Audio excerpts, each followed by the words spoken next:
Hello, everyone, and welcome to Nerd Street Gamers Custom Arena Trios featuring Fortnite.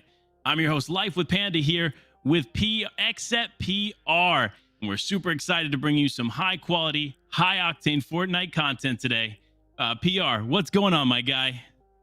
It's going really good. I'm happy to be here. We had a lot of talks right before this one. It's been a while since I had this opportunity to cast Fortnite. Back in the day, I did some of those early Friday Fortnites where some of these players were really beginning to make a name for themselves. And it's great because now I'm back here, the Nerd Street Gamers Arena, where once again I get the chance to watch Fortnite gamers, make a name for themselves within the game.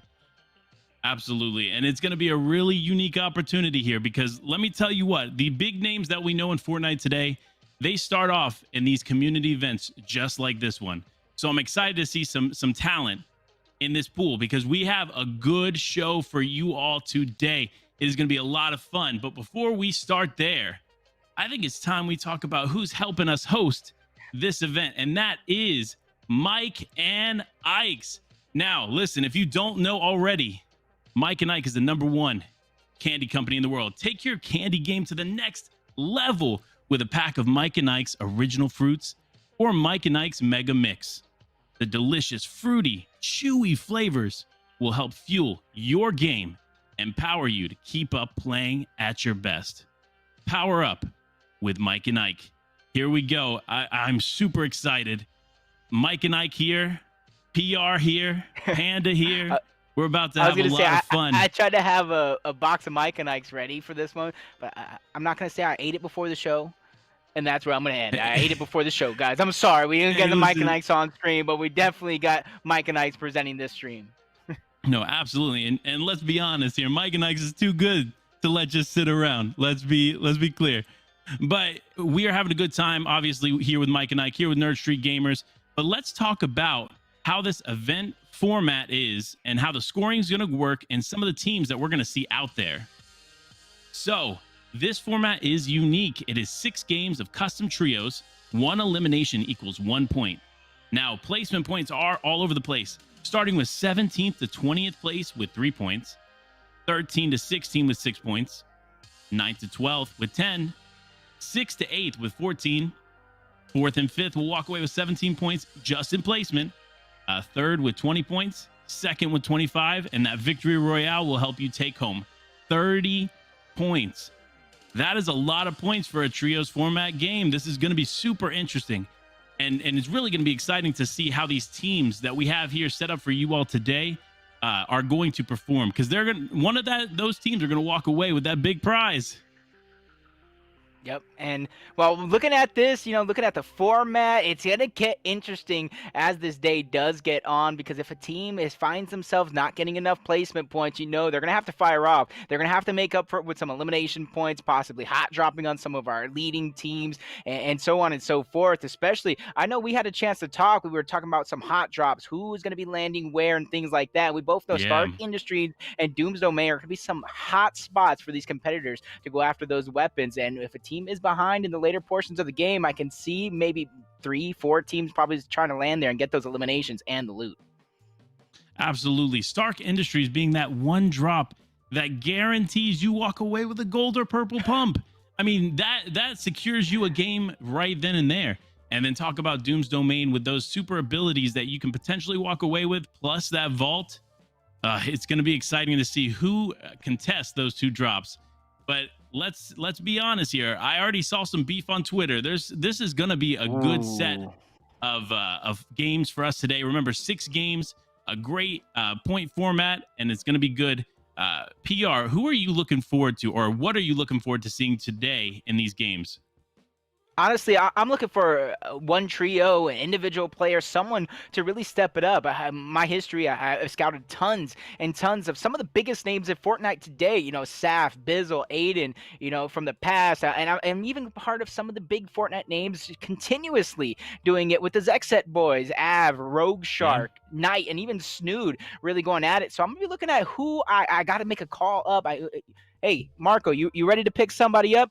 Something. If I have to do it, I have to do it. Pick them up right in the middle of the tournament, and that's really what I'm going to be looking for. But you said something very interesting to me that really caught my eye. Come from a game called Gears of War, where trash talk is probably one of the biggest things that is a part of that community. And you said some of these teams are already going at it, so I need to go you to give me some of those names, so I need to know who to watch out for. So I'm going to tell you right now. So what I saw was Jumpman, Grenade, and Exergy talking some trash to G-Flow, Life with G-Flow, You're in Trouble, and Zooch. So let's keep an eye out for those teams today, because those two trios, they're going to be going at it, and I have a feeling they may end up dropping on each other at one point in time throughout this tournament. So it's going to be super exciting to see the way that plays out and what's going to happen. So what else are you looking forward to? I mean, I'm trying to think, is there any other great jobs for these teams? In terms of drops, I'm really not sure, simply because of that 50% chest spawn. It's no longer 100%, and this is where we were talking about there might be more off spawn fights that we might be not used to because of that loot change. These players are not going to be able to get as many chests as they are used to. Even during their rotations, they might not even get the loot that they're used to, so they're going to have to get it one way through another, whether RNG on the map or taking out a full squad to make it happen. Yeah, and talking about drops, Slurpy Swamp, one of the best drops on the map, guaranteed shield. It's going to be interesting watching Matrix, Washed, and Forlorn coming in hot into Slurpy Swamp, breaking in here. He's going to go ahead and attempt to get some high-quality loot here in the early game. He's going and getting the shield before he even finds a right. Okay, he does have an assault rifle here. A burst assault rifle. He's going to go ahead and pick up that ammo. As you can see, he's gathering material. Slurpee has a very unique ability to rotate out with guaranteed shields, guaranteed other equipment. I mean, it really is a solid drop. Now flipping over to Doom's Domain. As you can see, Nobu going through Doom's Domain. As we talked about just a second ago, this is going to be one of those hot drops that I heavily see get contested. Demonized is one of those teams, or one of those players that we're going to keep an eye out for. I have a feeling this team coming out of Doom's Domain is going to perform well. This fight's already going down the craggy cliff. Oh, he has only a pistol. He's trying to make it happen, but he gets taken out. I think that's going to be a full trio falling right before our eyes in craggy cliff. So already a team being the front runners. And this Diddy FN, that's 3 eliminations. I got to imagine he had help. To take it out a full trio team early on is one hard task. And I like what he's doing here. He has those chug splashes, but he's not using them right away. He realized he has to save them for their team. So they're going to go ahead and try to loot up just enough and then regroup to use those chug splashes and get their health and shields as backup as possible. Absolutely. Now flipping over to Retail Row, we do have a team here. It looks like they are contested in Retail, so there may be an engagement taking place here in just a few moments, but they're going to prepare. As you can see, Wiro making sure that he has everything that they could possibly need to take on this first fight. And it does look like they may be looking for those first pop shots coming over the fence. We'll see if anything takes place here. This is where they both got to be sneaky. And I like the way they're trying to spread out as much loot as possible, but that charged shotgun and green AR in Mad Villain's hands is really going to pack a punch if he can put it to use, but his teammates coming up, making sure, like I said, everybody's shield. They want to get ready for this fight that is soon to be coming, but I actually don't think that is going to be the case. I think they're going to have this Retail Row all by themselves, and this is where I'm going to go ahead and defer to you. Pump shotgun, charge shotgun. Do you think he's going to go ahead and try to side grade it, make sure he gets that purple tack if possible as well? Because they're going to have a great opportunity at some mats. Well, 100%, I think they'll have to switch that over to the pump shotgun because that is the meta. But we've quickly switched back over to Doom's Domain. It looks like an engagement is taking place here. Dragon attempting to exploit into the box. Realizing that he has some potential to get some elims here, they're going to go ahead and attempt to call Doom's Domain their home. He's going to go ahead and break into this box here. LMG is out spraying. Charge is ready to go. Demonized, gray charged, and a green AR. Not too many mats. He does get some shield from his teammate. He's going to go ahead and shield up a little bit, end it out, and take a look for any kind of shots he can get on the other team. Epic Walrus, ooh, getting hit there. No shield to kind of pick back up. It does look like his teammate dropped some shield. He goes for the pop shot through the edit. He's going to go ahead and shield up here a little bit while his teammate breaks in. Will Dragon be able to get some shots in? As you can see, Melter also on the side, looking for any shots that he can take. Will they be able to quickly eliminate this other team, or are they going to keep going? I think somebody took the exit. They're trying to get out. I was about to say, this is almost looking like a custom wager box fight for a second, but I do think they got somebody by himself. I wonder if, did his teammates leave him there to die?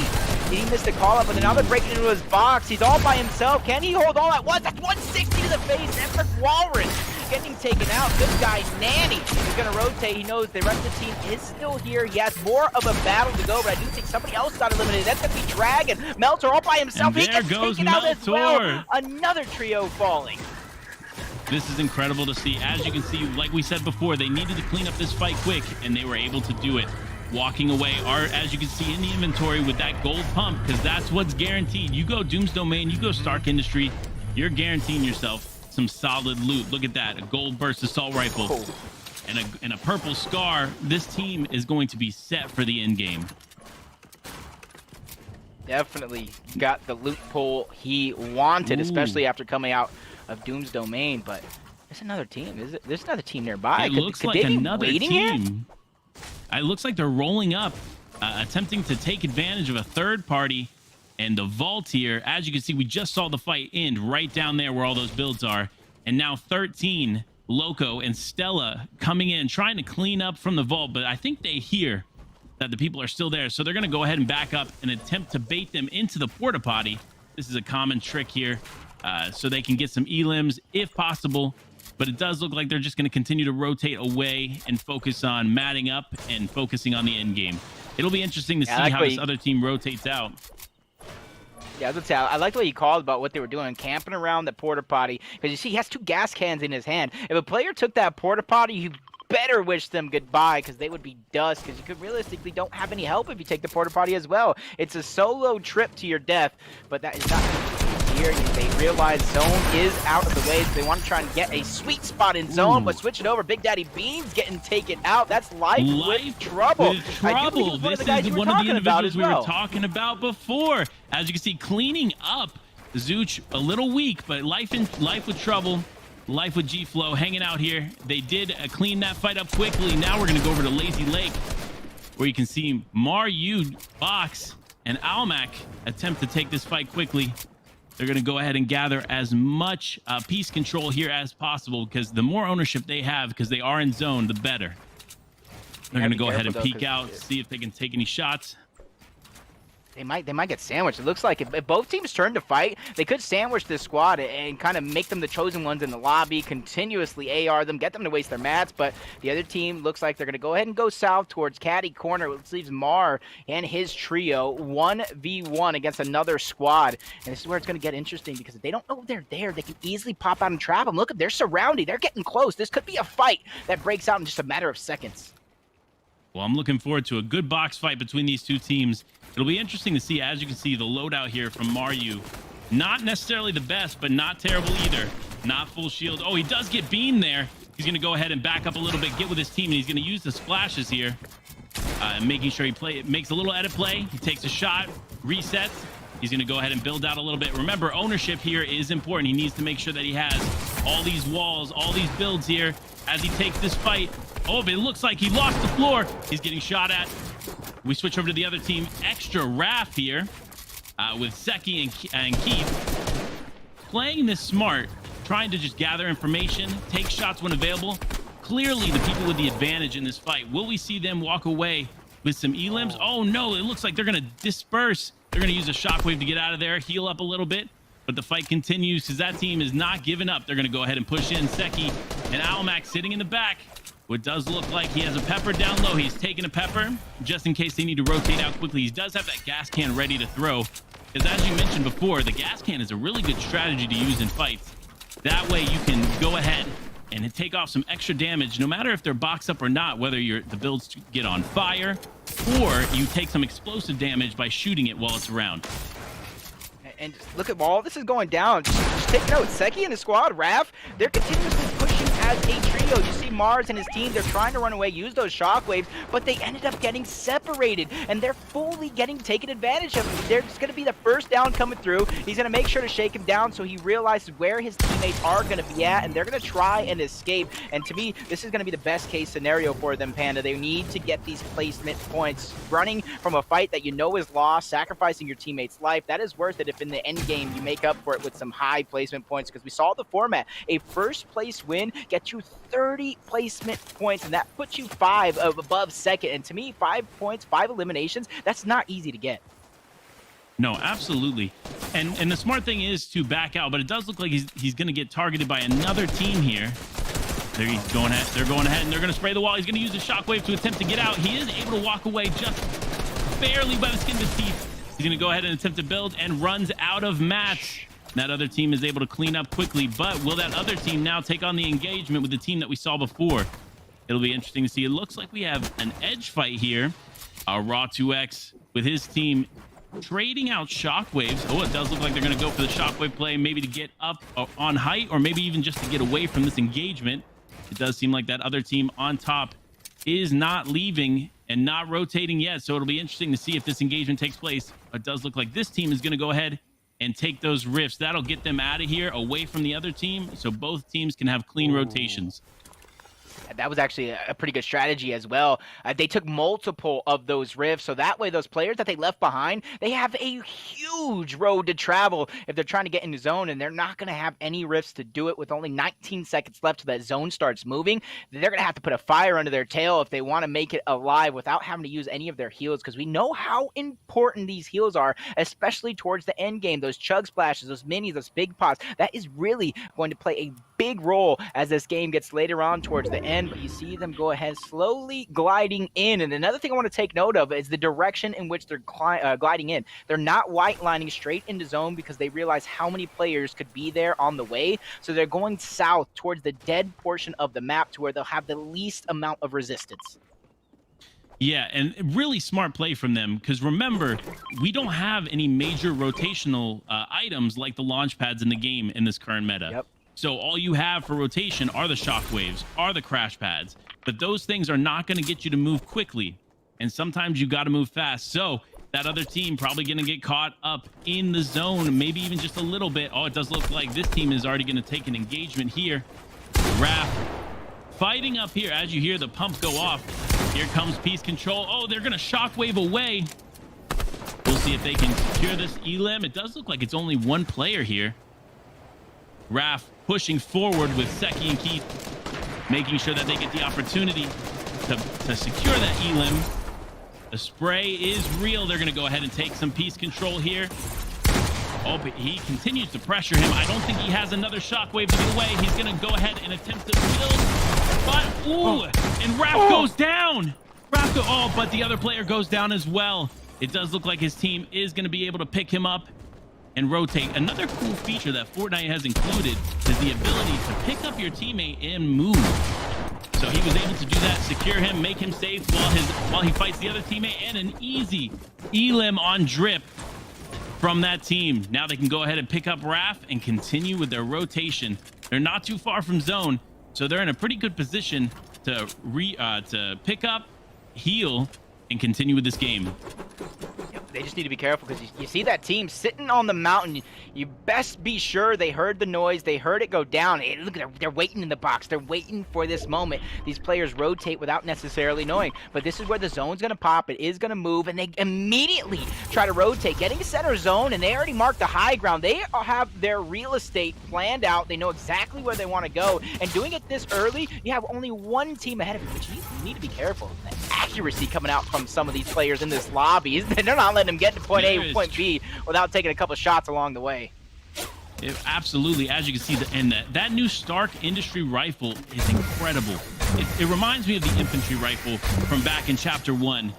Its accuracy is incredible, and as you can see, it does a lot of damage. It's able to pick up on these players pretty easily while they're flying through the sky. Now you see Wiro and his team going ahead and gathering information, because really that's what's important at this point. Their center zone They have everything they could possibly need. Maybe a little bit more mats. They do have the shield. Maybe a little bit more shield would be nice. But other than that, they're in a pretty good spot to continue this game. If they're smart, they'll just stay in that one location, gather that information, and not try to draw too much attention while also possibly getting some picks in the interim. Yeah, right now it seems like it's going to be a little bit of a waiting game for some of these teams. They all find themselves in a great position in the zone. I'm talking about a waiting game. Sheesh, Alex, they probably have the high ground compared to everybody else in the lobby, so they're going to be able to freely rain down on anybody they see. They want to make sure they get as much damage as possible, making their end game that much easier. But they need to be careful, though. In my opinion, having this ammo towards the late game is going to mean that much more, especially since you see Sheik's Alex inventory. He only has an AR, only has a shotgun, less than 90 bullets left. Pepe, hey, you want to share some ammo? Your buddy needs it. You're not wrong here. And, I mean, you look at the builds that Pepe has. You look at everything. It doesn't look like he's maybe necessarily willing to share, or maybe this is something that will take place later on in the game. But you see these teams, they're rotating, they're attempting to get better places in zone, but Pepe is like, no, no, no, I'm going to make sure you pay if you try to rotate near me.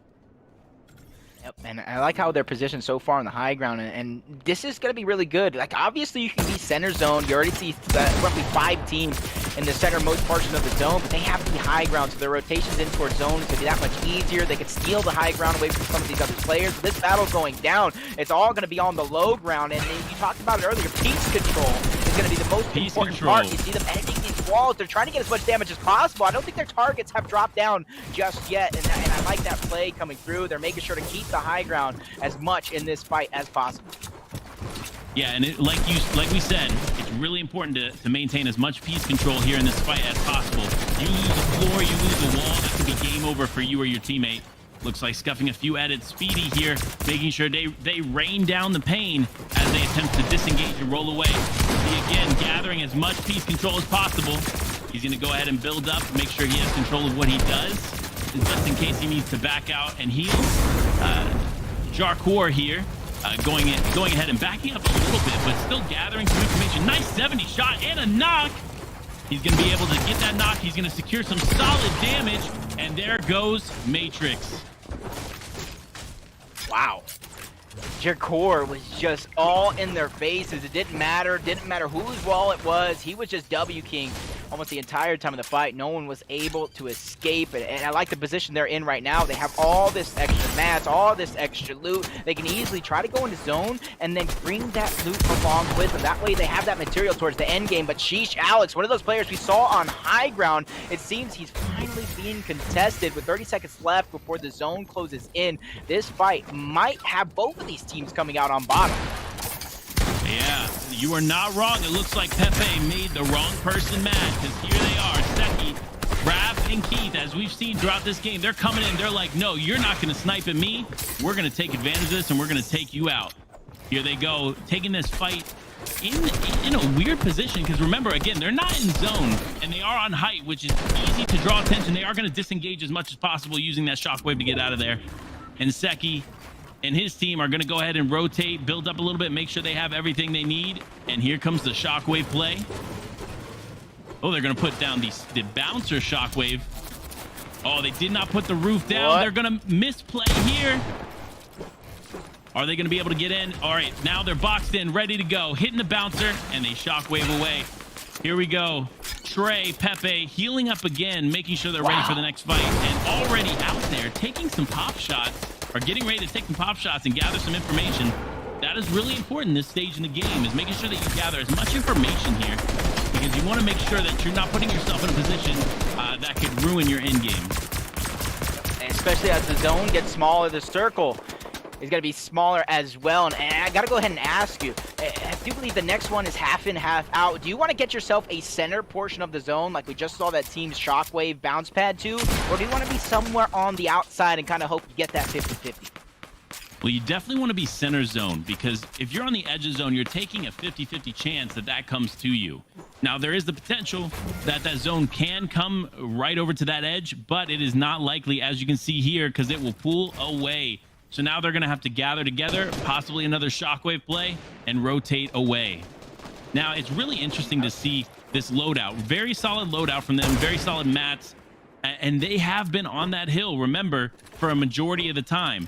So now to see them get into this end game pretty stacked on loot is super important. These are probably going to be the team we see go for height here in just a few minutes.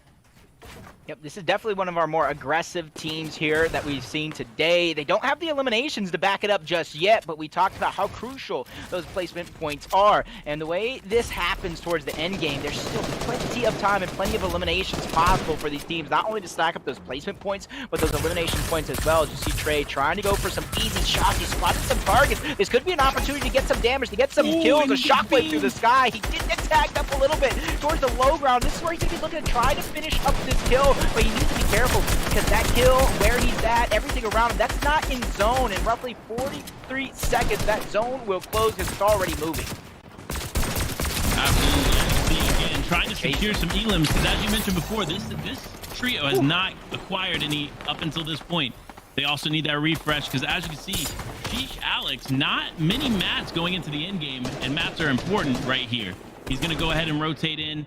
We're going over to Cake here. Cake in a pretty good spot. Got some great loot, got shield, got heals, ready to go.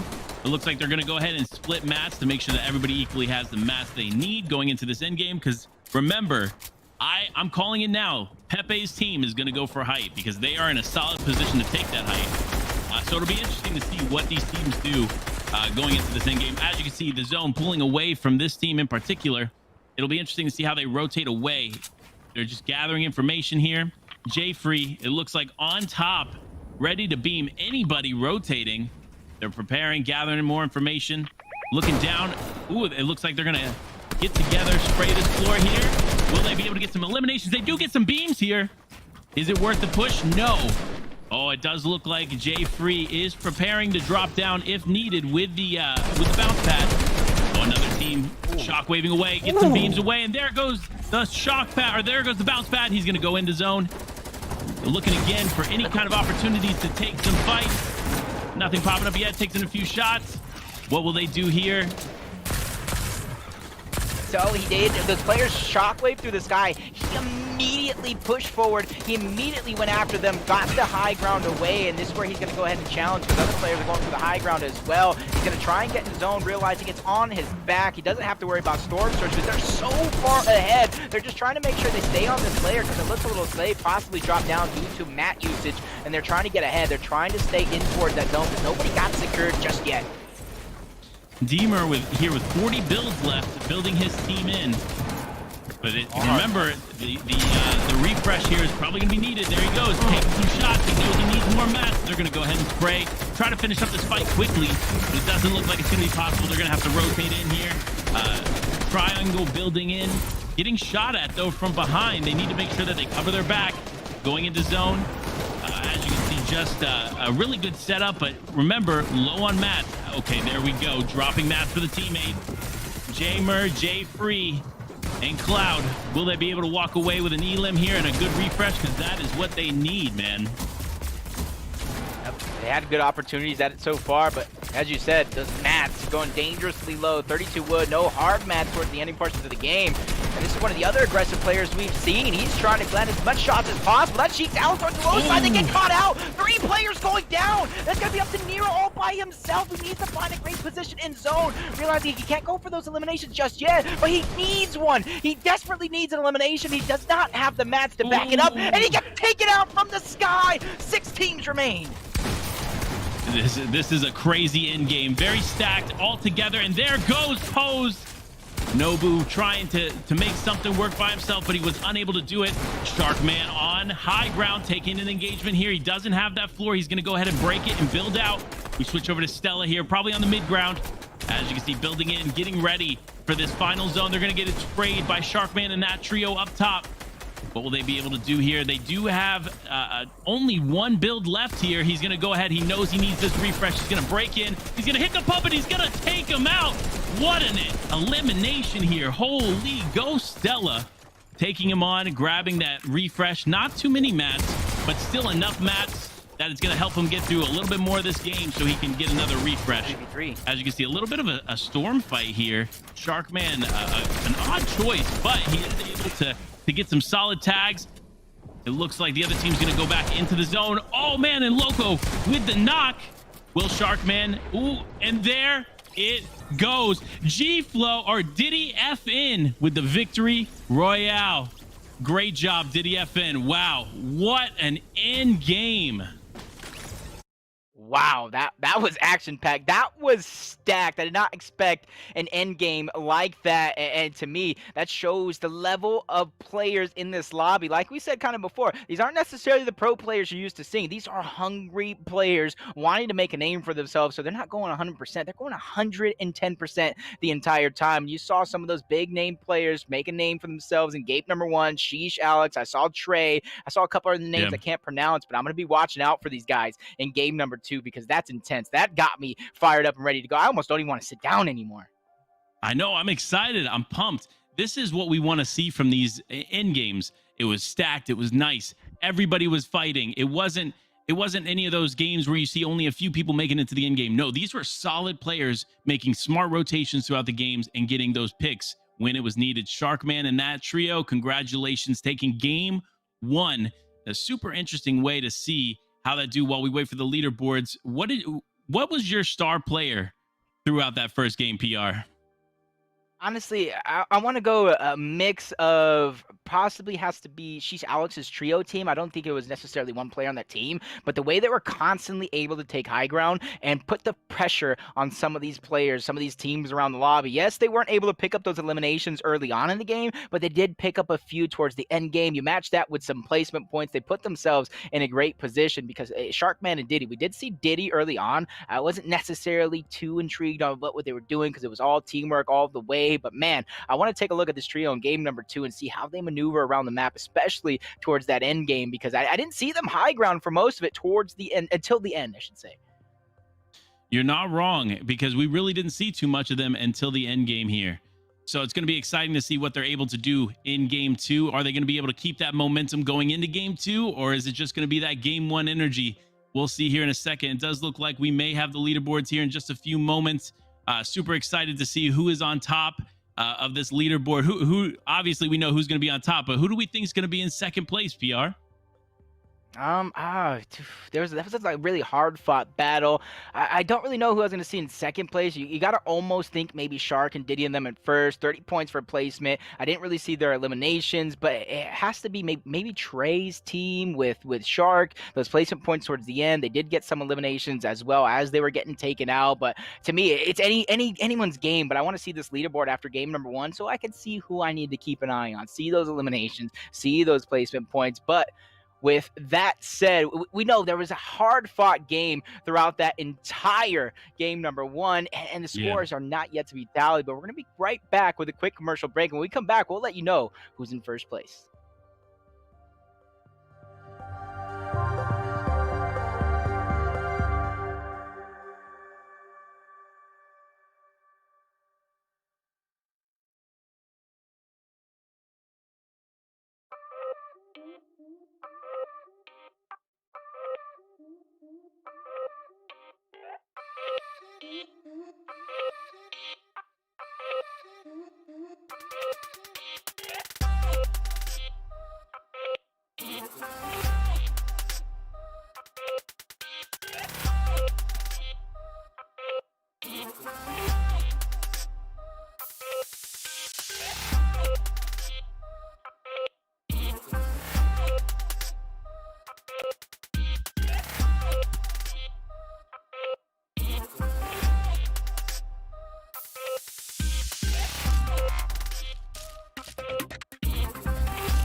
And we're back. Here we go again. Game two. But before we get into game two, let's talk about who we think we're going to see here on top. We've had a little bit of time here in the back end, and it looks like we found out that one team walked away with 12 elimination points.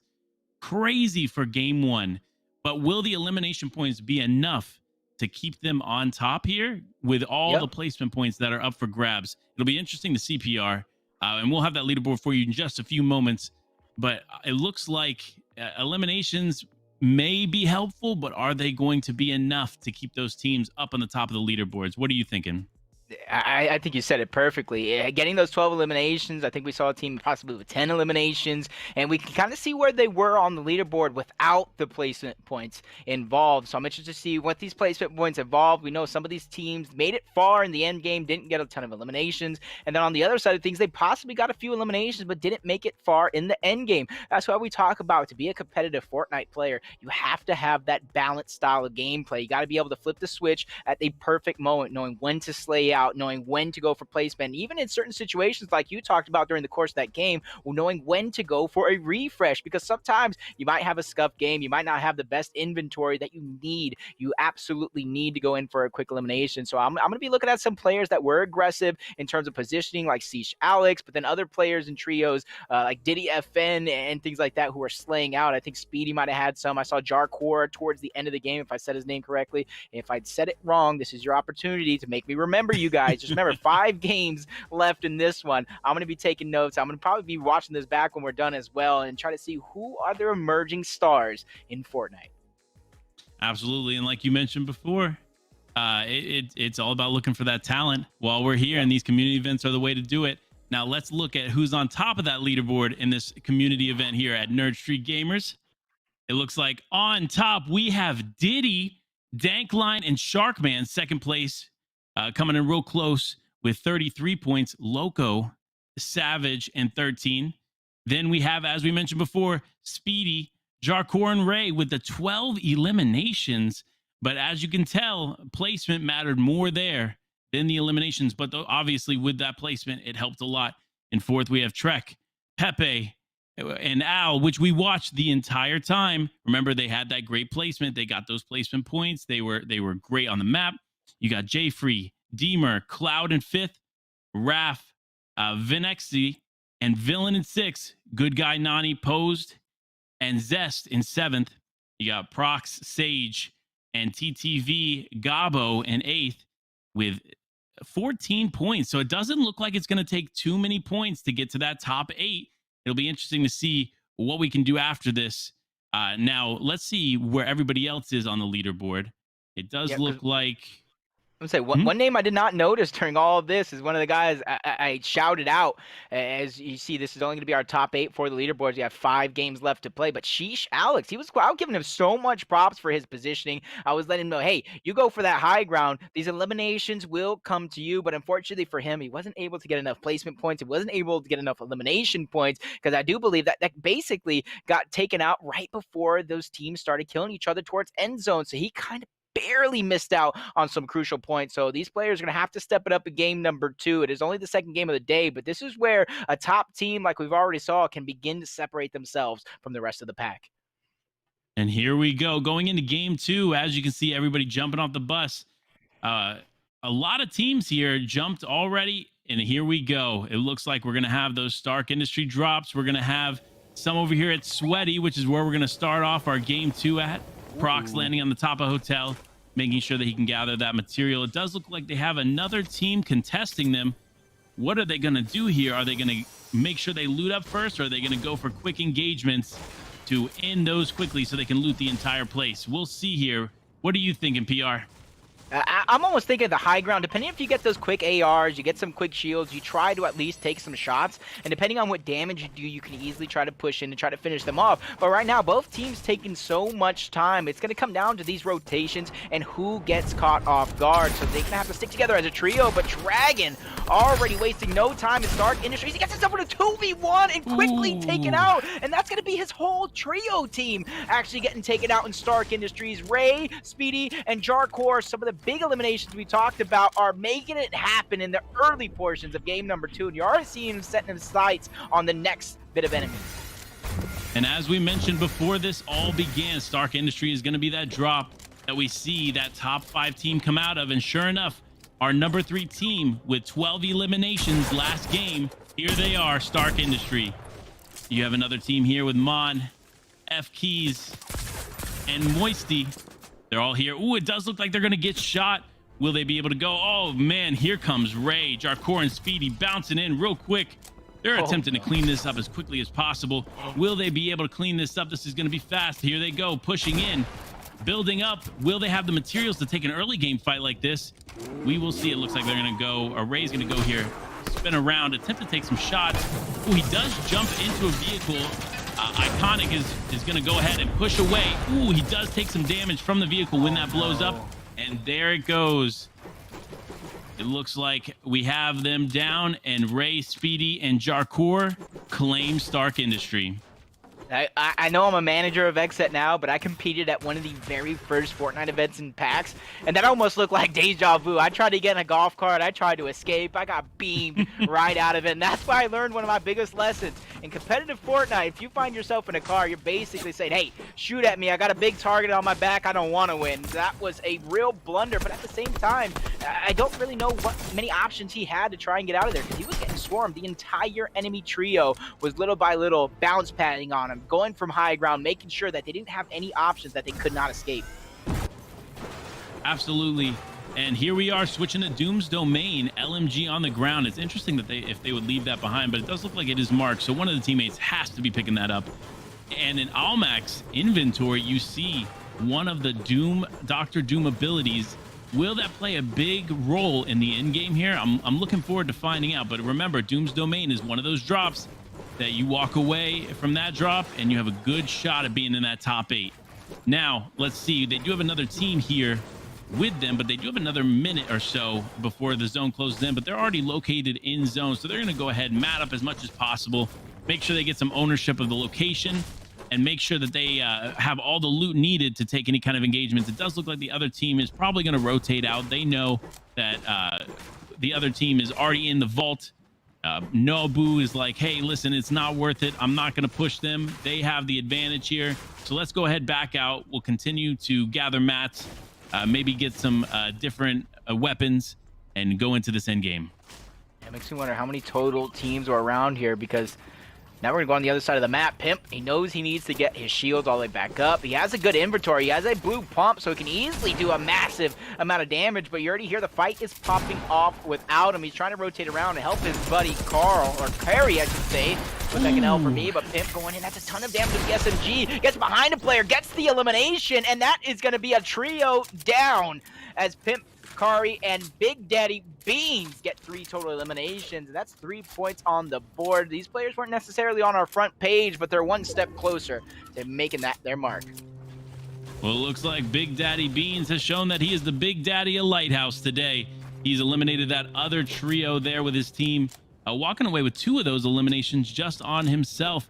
Now they're going to go ahead and continue to rotate. They do have 3 minutes and 42 seconds until the zone completely closes in. So they're going to have to be quick here at Lighthouse. They're probably going to break it down, gather anything from the top, and then keep going.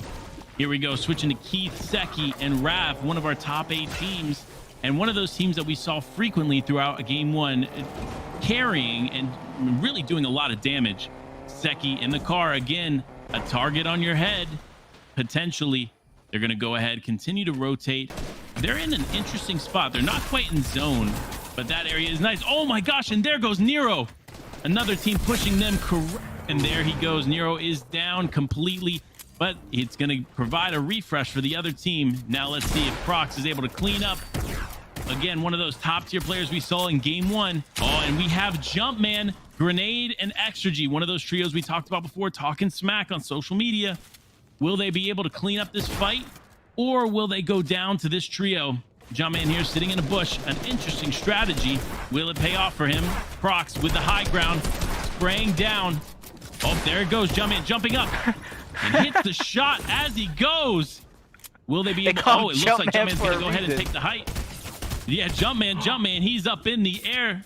Let's go. As you can see, Prox is going to go ahead and back out a little bit and take some shots where he can. Jumpman in the air. Ooh, only 36 health left. He needs to back out a little bit, maybe box up. Ooh, and there he goes. That trio is down, but we will keep an eye out for them in a future game. But let's go. You see Booga, Prox, and Nero walking away with that Vic Roy in that engagement. And they're going to continue to rotate in. They got about 2 minutes until that zone comes in, and it does look like they are at a far point from zone. So they're going to attempt to rotate, gather mats, and get loot, but also make sure they're not getting stuck in that zone. Because remember, like I said last game, you don't have the rotational tools like a launch pad to really shoot yourself forward unless you find a rift. But I don't think there's any rifts here in this sweaty area. No, I don't think so either. They got a long way to go, and this is one of those teams. I do believe they might have been in 7th, possibly 8th place on our leaderboard. So the 3 eliminations are definitely going to help, but they need to get Nero back up, and it does look like they might be going for the reboot here in Sweaty Sands. They got a long way to go regardless, so might as well try and get your trio up, try to get him into the game, but they need to take into account. I wish I could see where the zone was at to see how much time they realistically have left. It does look like the zone is moving faster, so we see the other point of view. Stella, 13, and Loco, they're basically just outside of Sweaty Sands. I wonder if they knew that team was there, they could possibly gatekeep them, pick up 2 more eliminations because Nero is dead, and find themselves that much closer to the top 8. And I think that the smart play for Prox is to go ahead and pick up Nero in Sweaty Sands. He had a med kit, he had bandages, and as long as they steer clear of rotating straight in, as you were right, it looks like they got in the Lambo. They're going to go ahead and rotate in. Looks like they're going to attempt to get the Salty Springs pickup, but Loco says that's a no-go. He's running in. He's going to go ahead and take some shots as Prox rotates in. Ooh, it looks like Prox's teammate building walls as he drives, and they're going to get in. Loco said, you know what? 13, Stella, we're going to go in. We're going to take this engagement. It does look like there's also another team pretty close to Salty Springs, so it'll be interesting to see if they're able to pull off a reboot here in Salty, or if they're just going to have to continue the game without their teammate. Yep, this is where it's going to be interesting. I know you made the call about them possibly rebooting at Salty. As I saw them driving through, I saw that player there. So it's going to be interesting if they actually continue to go for it. Because I do believe there's 3 teams here. And here they come trying to escape with the car again. But this time they're getting tagged up. I don't think they're going to make it that far away. But they're going to ditch the car, use the bounce pad to try and get out. It looks like they did get the reboot. It looks like they did get the reboot here in Salty. Now, whatever happened to the team, we don't know as of right now. But 13, Loco, Stella took a few shots, and then they continue to rotate in. They said, you know what, this engagement isn't worth our time. We already have okay loot. Let's go ahead, rotate, get a good position, and get some eliminations here in the mid game. Yep, this is where it's going to be crucial for these teams to not only find themselves in a good position in zone, but maybe even try to rotate towards the dead portion of the zone. Jarkor, one of our high elimination players in this one, finds themselves putting some shots on another target, but immediately turning around. This is where we talk about getting into zone is going to be so crucial, especially for these teams at the top of our leaderboard. Getting these placement points mixed with the eliminations is how they got there, so I don't expect that game plan to switch up too much. I agree. And Speedy, Ray, and Jarkor, they're those really interesting ones to watch. They're smart. They know how to rotate. They know how to get into that end game, but they also know how to get eliminations on the way. Remember, 12 eliminations in the last game. It looks like they already have 4 eliminations just from Ray alone. 3 from Jarkor, 2 from Speedy. We got 9 eliminations in game 2 already. Impressive stuff from this trio. Now, will they be able to secure some placement points and make those elim points worth it? You're talking about 9 eliminations already. It was last game. It was actually, I do believe them, if I'm looking at this leaderboard correctly, 12 kills in game number 1. So that's a total of, I believe, 21 kills in between these 2 games. And this game's not even done yet. So they're not only trying to win by placement points, they're trying to slay out everybody in the lobby. They're trying to get signed today, especially with FNCS right around the corner. This is going to be a good warm-up for these players that might not necessarily get into those elite scrims. So this is like a double whammy, a double win for one of these teams today. You win that prize pool, you get some good practice, and you get that confidence going into the FNCS qualifier number 1. Absolutely. And it's really exciting to watch the way they rotate in. They know there's going to be people Stark. They don't take the zip line up. They're going to stay close to the line around Stark, because remember, Stark is a POI that just magically dropped on the map when Iron Man set up some reactors and brought this thing here. So they're going to go ahead and take some shots into the bush just to make sure no one's camping there. They're going to take a second, gather some information around. Oh, it does look like they're going to take some shots on the people on the zip line. As I mentioned before, the zip line is an easy target, and that's why this team did not take it up to start. Again, ooh, it looks like they got hit headshot. They're going to go back to the bush, heal up a little bit. Now, a fun fact about the splashes: if you splash on a campfire, it will actually turn the campfire off. So make sure it's really important when you do splash, you're not doing it around a campfire. That's some good knowledge. I don't even think I knew that. I stopped kind of using campfires because I just hide behind my teammates half the time. Now I'm one of those support players. I'm making sure that I'm carrying a bandage gun. You need some wood, you need some ammo. I got you, brother. We'll go ahead and I'll be the Drake to your ninja style of play. But we're jumping on this team. Jfree, Deemer, and Cloud trying to make their way into a sweet spot in zone. They almost full mats as well. So it's just about picking where you want to land or where you want to go ahead and set up camp.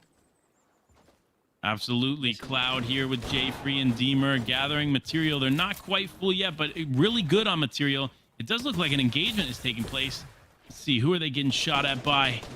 They're going to go ahead and rotate away, disengage. It's not worth the fight at this point in the game. They're saying, hey, I want that end game. It does look like it's going to be on Stark, but there are a lot of people here up near Stark. So it'll be interesting to see what happens. They do get center zone, so they're going to go ahead and box up here and make sure they just gather information, make sure they're rotating in, making sure they're doing everything that they're supposed to do while also staying safe, maybe taking some pick shots. It'll be interesting to see if they can gather any eliminations. As of right now, they have 0, but they are a solid team, one that we watched in the end game last game. So it'll be interesting to see what they're able to pull off.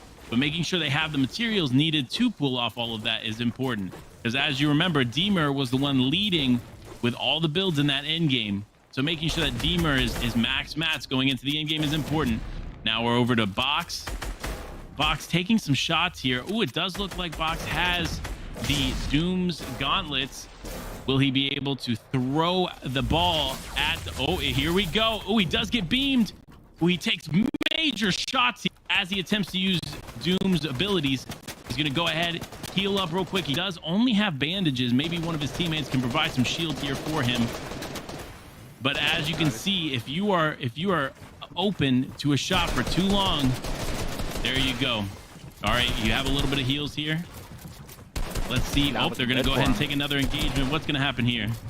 They're definitely getting attacked right now. They realize how low they were, and they realize or even heard those chug splashes come out, so they realize they might have a little bit of advantage here. You see the builds getting burned down from above them. They're going to have to look to reposition here, get themselves in a good spot to defend, because I don't think this team is going to let them out easy, especially if they're forced to rotate. But I will say, luckily for them, the zone moving in, they have a bunch of time here to go ahead and try to stall out, and maybe even hope for another team to make their way around to try to third party and get them off their back, because as it's looking, this team is not in the top 8. They don't have a ton of eliminations. I think in game number 1, they had a total of 4 eliminations, so they're not only going to have to get out alive here, but they're going to have to start popping off with some eliminations. That way, they can get the placement points as well. Absolutely, and as you can see, they're regathering the mats that they had prior to down low. But we're going to switch over to Kari. Big Daddy Beans and Pimp, our #1 placer from game 1, taking pick shots. They're in a good position. It's not easy to hit them from any different angle. They've made sure that they're good to go as they take those pick shots. It does 3 eliminations right now and good material. It'll be interesting to see what they do going into the end game. Now, they do have a car here, has a sniper rifle, which is interesting, but it's good to have at this point in the game as long as he doesn't hold on to it into the end game, because as you know, when those zones start to close in, a sniper rifle is not worth the inventory slot. Definitely is not. I'll be looking to switch that out for some heals and SMG. Heck, even a second AR, I wouldn't mind, because you can go ahead and keep that spray going from one AR to the next. So it's going to be interesting where they end up moving. But about 5 seconds in that zone will reveal itself. We'll see who gets the luck of the draw and who has to go on another journey to find the center of the circle. And then, man, Pimp, they get the short end of the stick. They're going to be forced to rotate. And you see him checking his map for a little bit, trying to figure out the best possible way in. Because looking at the map right now, they could white line and see only a little bit of teams. But I would think they probably think the north side might be a little dead, try to rotate over. But that is actually a trap. A lot of these teams are so close together, some might not even make it to the zone. You see another elimination on screen. Absolutely, and of course, it is none other from Speedy, Jarkor, and Ray, now with 10 eliminations, getting ready to go into this end game. It's really interesting to see how this team is continually dominant. They do make a misplay here with the shockwave, but they're going to go ahead and get back into their old builds and keep on moving. Oh, it does look like they're taking another engagement here. They're going to go ahead, edit. They're in their builds, ready to go. They're like, hey, you know what? Push us and watch what happens to the other 10 people. Went from 9 eliminations last time. We saw that they got one more. They're trying to break their game #1 score and try to match it with a high placement as well, but not if Seki, Raph, and Keith have anything to say about it. They're kind of stuck in between layers, players below them, players on top as well. So they're just kind of sitting there waiting for the perfect opportunity to strike, get some tag shots, get some rotations when this next circle closes, because in about 2 seconds it's going to begin to close. But he finds an opportunity at a little present, a nice drop. So he's going to get himself some more shields, some more heals, and a couple of shots of ammo. And ooh, and a gold AUG. That's going to be such an impressive weapon. The amount of damage that can do in such a short time span, especially if he's hitting headshots, that's going to put his team so far ahead. Absolutely, and especially after the update in Season 3, where they changed the shots to 2 shots instead of 3, but increased the accuracy of these AUGs. I mean, a gold AUG, you walk away, it's so much easier to hit 2 headshots. It is definitely the weapon of choice going into an end game, because really easy to break builds with, really easy to take some shots with. As you can see, he took a few little shots right from the rip, and he was able to get one tag without even having an ADS. Here we go back to Forlorn, Matrix, and Dorbs, just gathering information. They're really ready to go into this end game. Everybody looks like they're in zone as of right now. Looks like that one care package outside of zone. Maybe the zone will later rotate out there to that care package. Someone can pick it up, maybe not. We will see going into this end game. And you see the zones getting smaller. These are more teams I thought that we would have at this portion of the game, especially basing it off the last one. 14 total teams remaining, 36 players, a couple more eliminations coming through, and that zone, oh my God, some of these teams are going to have to fight through the Civil War if they're going to look to get past, but there comes an early rotation from one of the teams as we switch on over to Speedy. He has an opportunity with those shockwaves to make a quick rotation over, especially if they have the bounce pads. They can find themselves center zone in no time. Here we go, Oslo taking an engagement with his team, Moxie. Oslo, ooh, it looks like Moxie took some damage, and Moxie may go down here. Oslo's going to go ahead and take the opportunity to back up here, heal as much as possible, because Oslo doesn't look like he has any shields, only has the bandage bazooka. Here we go. He was hoping they wouldn't see him in the cone, and the engagement comes in. Nest is pushing, applying pressure, and down he goes. Nest, Player, and Skydrops getting the elimination there, but it does look like one teammate was able to slip away. We'll see what that teammate can do here in the end game, and it does look like iKill Pro Player was able to get in the zone here for the first moving zone. During that short moment, I don't know if he got eliminated or not, but I did see a player I actually did recognize. He's been grinding for Xset. He's trying to make a name for himself. That guy is toast. I played with him a few times myself. He's a carry machine. I haven't really seen him in these competitive settings, so excited to see how he finishes out the day. But Skydrops and his teammates are getting charged at right now. They're gonna have to hold the wall. A lot of mats going down the drain. They're gonna have to find a way to reposition this. Ooh, lined up a sniper shot. Skydrops gets dropped instead. Definitely wasn't the play here, but he's going to go ahead, get picked up, and move back. They're not pushing. Oh, it was actually the other team picking him up to secure the elimination and to secure that refresh. Again, they're in zone. Here's the next moving zone. It is not too far away from their current position. Going to go ahead, hop in that cone, gather a little information, and build out just a little bit. They're not going to overbuild here to make sure that they are in a good position to start their rotation and go from there. It does look like there is another team on height. And it looks like they're potentially considering starting off in the mid zone and then going for height here. They do have the material to do it for sure. Another team coming up behind, attempting to take the wall, but it does look like he gave up. Nani's going to go ahead and build in as they rotate into zone. Storm Surge warning is in effect. Make sure to deal damage. It looks like this team is about 1,800 damage above the threshold, which is really good for them. They're going to go ahead and shockwave into zone. This is super important at this point. They really need to get out of here. But this also, because of that bounce pad, is going to shoot them into Storm. A quick misplay. It looks like Height was going to go ahead and take advantage of that. Now we see Seki go down to Dankline. Dank's going to go ahead and take ownership of this box because it must have been in ownership of the down player. Now they're going to make sure they gather some information, rotate in a little bit, and let's see what they're able to do. Their game number one victors. You see, they don't have the most eliminations in the lobby. That's they have their game plan packed down. They're making sure that they get the eliminations towards the end game. These placement points, 30 placement points for victory, have already been enough to put them towards the top. So they're looking to do it again, but they're gonna have to do it a man down. I do believe Sharkman was taken out early, so Dankline and Diddy are gonna have to do it with only 2 members a part of their trio. You see them trying to keep control of this layer, building with hard mats, not using their wood just yet, and that's gonna be crucial as Jakor has the high ground. They're dropping down slowly, step by step, making sure they keep a hold of it as you see them firing players all around. There's so much lobby, so much game left in this one. You see players finally beginning to drop off our screen. Jakor's going to keep that high ground along with Speedy, but they're finally getting contested. This is where the shots are going to happen. They're going to have to take out Pepe before it's too late. And it looks like Pepe is alone. Speedy getting shot a little bit. He does not have shield. He's going to go ahead and heal up here and attempt to maintain height. Our number 3 team from the first game. It's interesting to see what they're going to do. He's going to shockwave up to in an attempt to maintain height. Will it work out in his favor? He's going to go ahead and overbuild a little bit here in this end game. Only 200 material left. I'm not sure that that's the best play. He's going to go ahead and build down. He realized his mistake, and he's going to attempt to take this fight with Pepe. Ray, only 34 HP. Is it smart for him to take this fight? It is not, so they're going to go ahead and continue to back out. Gets taken out. Trey gets taken out. Multiple players left and right falling, but still holding strong as our game 1 victors. That's another elimination as Ray gets knocked down. Jakor gets knocked. That was our slain leaders in terms of eliminations alone. Diddy saying, hey, you guys can get as many kills as you want in the early game. Towards the end game, this is ours as they're taking control. Yet again, Dorbs gets taken out, and that is going to be more eliminations as he finally gets taken out by Big Daddy Beans. And there comes right back to this trio of Kari, Pimp, and Big Daddy Beans. They made it towards the end game before. They make it yet again, but take it out towards the final ending teams. We got 4 remaining.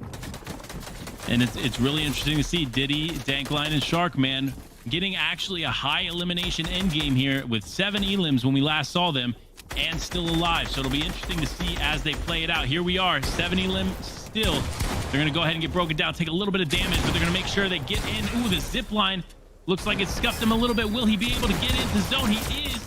Oh, but he's going to go down. Diddy is down to Matrix and Dorbs. Matrix and Dorbs rotating in. It looks like they're getting ready. Ooh, shockwaved into Storm. He will not be able to recover from this. Unfortunately, he's going to go down here in Storm. So is Demonized. Matrix is down. And the winner is Cloud, J-Free, and Deemer taking the victory royale. I gotta ask. I have to ask. That all happened so quick. Whose Shockwave was that? Did he get Shockwave by his teammates there at the end? I think so. I'm not even sure where that shockwave came from. I'm just like, there's no way, because I saw both of them bounce out. It did look like either he threw it or his teammates threw it, but if it wasn't neither one of those guys, possibly somebody on Deemer and Jay Free's team, that's how I've been seeing shockwaves used recently.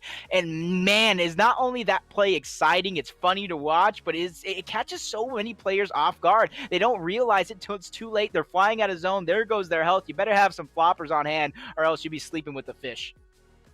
No, absolutely.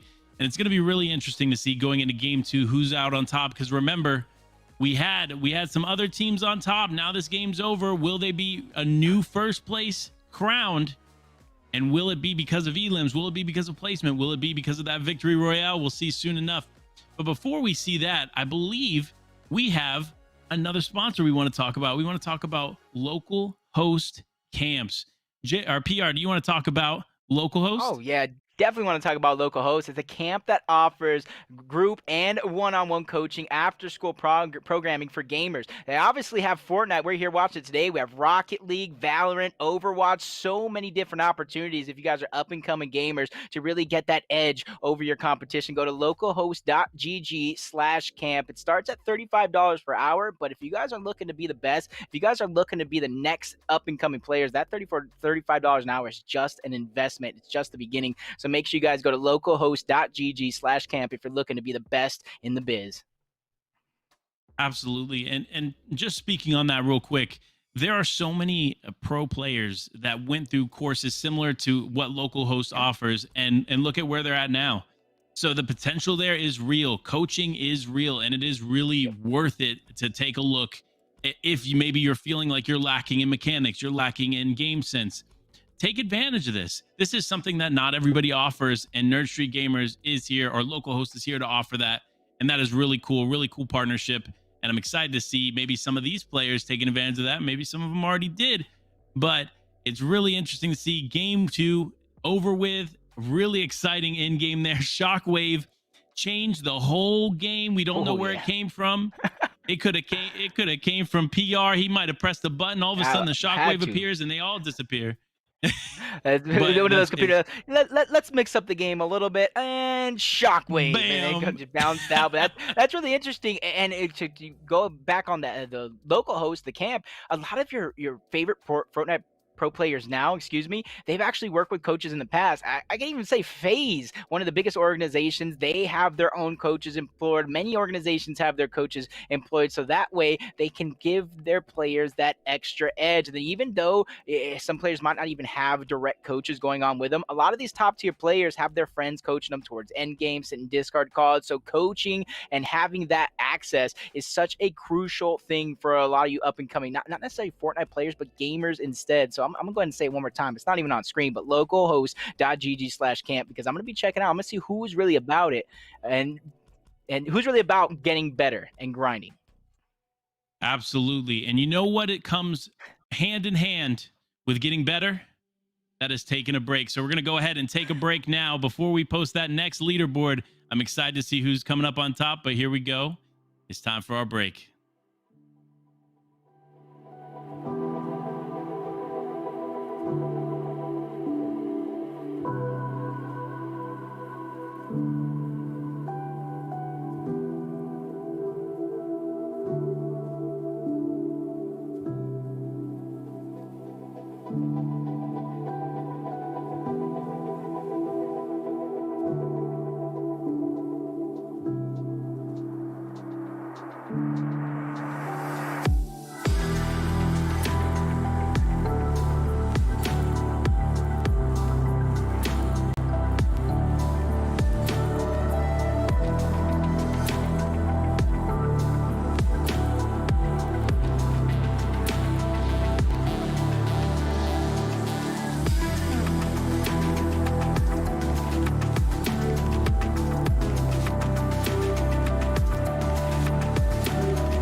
And we're back ahead of game three. Game two. What a hype right there at the end of that game. Again, shockwave plays, making some bouncer plays. Really made that game exciting and interesting there towards the end.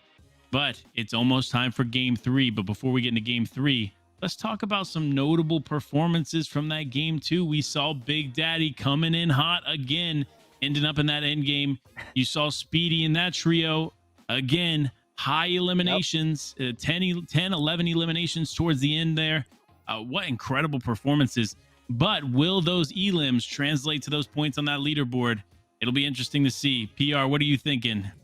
I'm thinking those names you said were kind of like the perfect names. I was thinking you don't want to forget Deemer, Cloud, and Jay Free for winning that game, and during the course of it as well. I did see Dorbs going off, so I'm interested to see. I can't even put my finger on who I think would be in first place. If I had to pick, maybe Speedy's team because they're high eliminations, but we've already seen after game number one, those eliminations were just simply not enough to keep them towards the top portion of the leaderboard. So now the leaderboard is in, and we got our teams towards the top, and our game one winners are going to hold on to that first place positioning with a total of 17 eliminations and average placing at 2.5, 64 points total. They sit in number one. Right next to them is going to be Speedy, Jerkor, and Ray with 60 total points. Any of the other names really pop out to you, Panda? No, absolutely. Jay Free, Deemer, Cloud 2 with an average placement so far of 2.5 with 8 eliminations. As you can see, less eliminations, but that higher average placement has led them to be in that top 3. Now you see Forlorn, Dorbs, Matrix. We saw them all throughout that last end game. Their average placement being 7 and with a total points of 44, actually tied with our number 5 team, Loco, Savage, and 13. Really interesting to see these names that we see in those end games end up on this leaderboard, because guess what? You're in that end game, you're more likely to be right here in that top 8. Number 6, Trek, Pepe, and Alex. Again, the rotation leaders of this pack, in my opinion, always have great placement. getting into zone. We have good guy Nani posed and possessed in 7th with an average placement of 4.5 and 9 eliminations. Again, more eliminations than our 3rd place team, but without that placement, it doesn't put them higher up on the leaderboard. Last but not least, we have Jay, Bean, and Seb the GOAT, 11 eliminations and 11 average placement, putting them at 31 points in that top 8. Really interesting to see what they're going to do here in game 3. Jay Free, Deemer, Cloud, again, if they can add some more eliminations on top of that average placement, they may be able to climb that leaderboard right up to that 1st place. But it'll be interesting to see. Diddy the boy, Dankline, Sharkman. I don't think they're about to give it up, but we're about to find out here as we get into game 3. Looks like we got a couple people on the screen. I know our leaderboard kind of cuts off at 8th place with 31 total points from Beanie Poo, and they just reached the top of the leaderboard, the top page, but right below them, sitting in 9th, only down by 1 point, Raph, Villainy, and their trio. So it's going to be interesting as these games continue. I talked about it early on. Once you get towards game number 5, game number 6, I think we're going to see a lot of aggressive hot drops coming out for some of these teams that might not necessarily be in 1st. Absolutely. You see Berkey Fishy here and Drip taking out these bots here in the early game. Now remember, these bots in Doom's domain can be tough to beat. So if you're not careful, you may end up just getting eliminated by a bot here in the early game. I'm not saying I've experienced that myself, right there in the beginning. Hey, but here we are in Fortilla. Jayfree getting a shot in there. 56 headshot from through the door, it looks like. He's going to go ahead, break down in. Remember, this is our number 3 team here, attempting to take Fortilla for themselves while also pulling that elimination. Does look like that person that he was going after has rotated. There he goes, knocked and eliminated. Now you see the Raven getting pushed by himself. Ooh, and there he goes. The Raven is eliminated in the early game. This is not what you want to see for someone that's not necessarily in the top 8 right now, because you want that placement to come back on top. Yep, on the other side of things, though, Cloud, Jamer, or I should say Jamer, Deemer, Jay-Free, I can mix those names up just a little bit. Our 1st place last time, already starting off hot. And Trey, this is one of those players. Game number 1, they had aggressive positioning. They made sure they held on height, but they didn't have the eliminations to back it up. And it looks like in game number 3, they're not having the best start again. Tries to escape in the car, but unfortunately for him, he's going to have to move back around, try to get his teammates' cars. He's trying to hide for just long enough, but I do think they know he didn't escape. You see that car landing there. Jared Cord, some of our big players in the game, they found him. Ooh, and the piece control going in. No. And Trey is eliminated. Ooh, Speedy with the dance, saying, hey, guess what? We're the ones walking away with Stark today.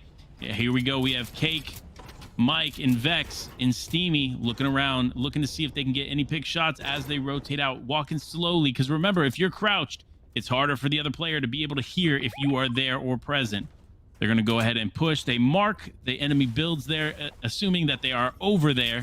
They're going to go ahead and push, see if they can get any early elims here in Steamy before they rotate out.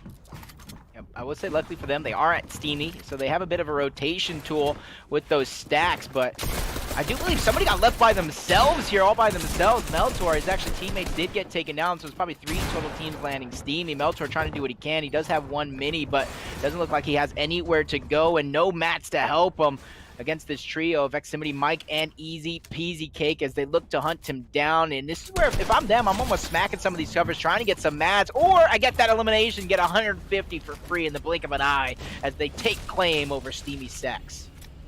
Absolutely. And remember, they had a lot of builds within that building already. So at that point, they already had the advantage. Other than the fact that they were 3 players against 1, they were able to secure that elim quickly, easily, and without taking any damage whatsoever. It's interesting to see these teams take advantage of what they can while they can. Now you see sharing shield, making sure that everybody is good to go. All right, here they go. They're going to go ahead and gather some more material. It does look like they're not quite full yet, but from a loot perspective, they're doing pretty well. Shockwaves in hand, ready to go here for Cake, and walked away with 3 eliminations here at Steamy Stacks. Remember, the stacks actually give you the ability to rotate easier because they will fly you up like a launch pad, which is very convenient for them because there are no other rotation items other than the rifts that are like that. One of the teams that landed, Doom's Domain, Mar, Almac, and Box rotating out. They want to make sure that they stay alive this time. They did get out with Doom's Domain's weapons last time around, but it didn't seem to really make too much of a difference towards placing first. They did pick up some eliminations, but we obviously know that is not going to be enough, so they're possibly rotating early. They wanted to get in a good position so they can get those placement points as we switch on over to Jumpman, one of our early game trash talkers with the rest of his squad. He did get dropped down to just 50 HP, but thanks to that med kit, he's going to be brought back up. No shields, though, and it does look like there's a fight underway, sort of like a box fight, so this is going to be prolonged. Yeah, as you can see, we have panned away from them. It does look like they didn't have much shield going into that engagement, and now we're looking at Taco sitting behind, waiting to take some shots as soon as somebody exposes themselves. It does look like Jumpman is getting the better of this player here. He's getting those shots in. Oh, he does get beamed there towards the end.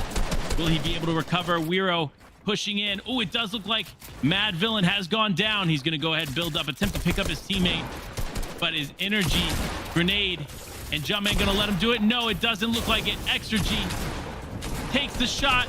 He's going to go ahead. It looks like the builds are burning. He's going to back out. He does get the elim there. Jumpman, again, no health, attempting to help clean up, and it does look like they're able to clean up, and you hear it. The donkey laugh comes out. They said, hey, guess what? We won retail this time.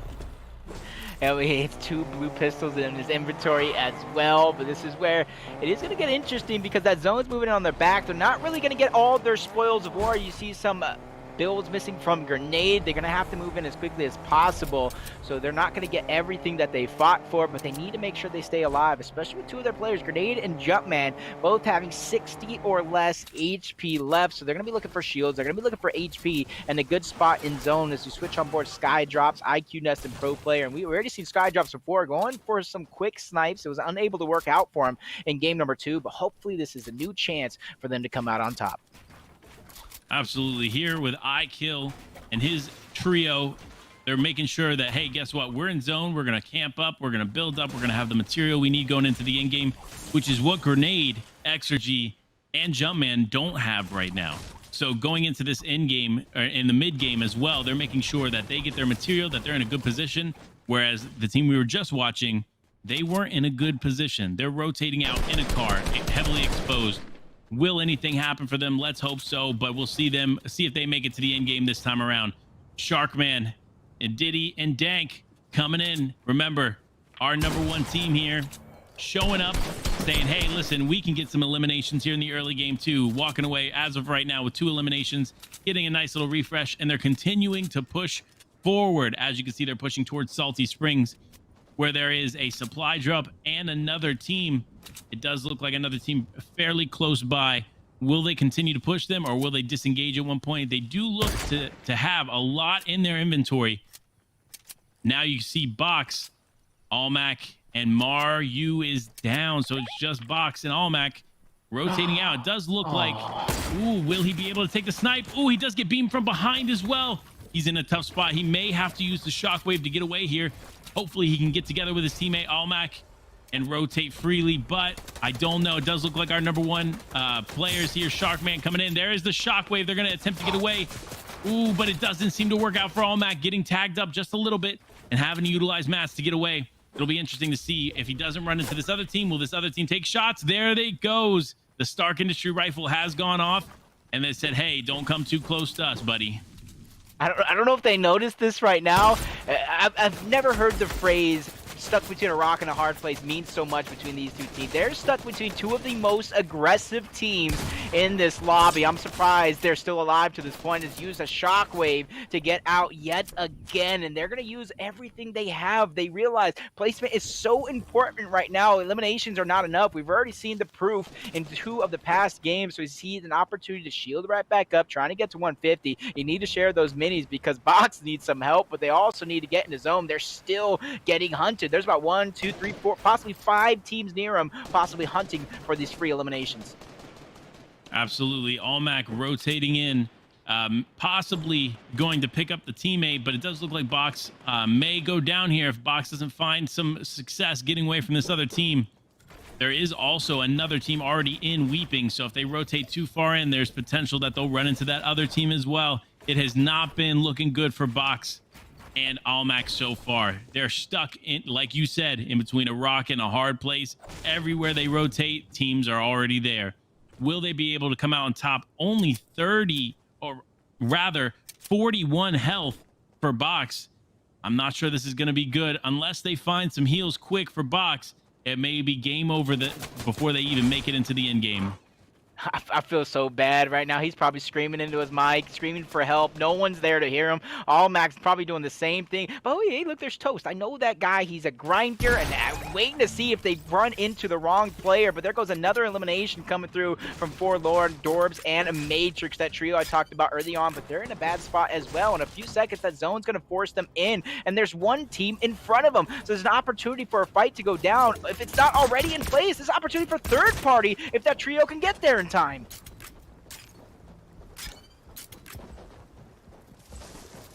Yeah, here we go. Matrix, they're looking for the shot here. I'm not sure what's going to happen. Oh my gosh, the 200 pump to the dome. Adios, amigos. Matrix takes him out.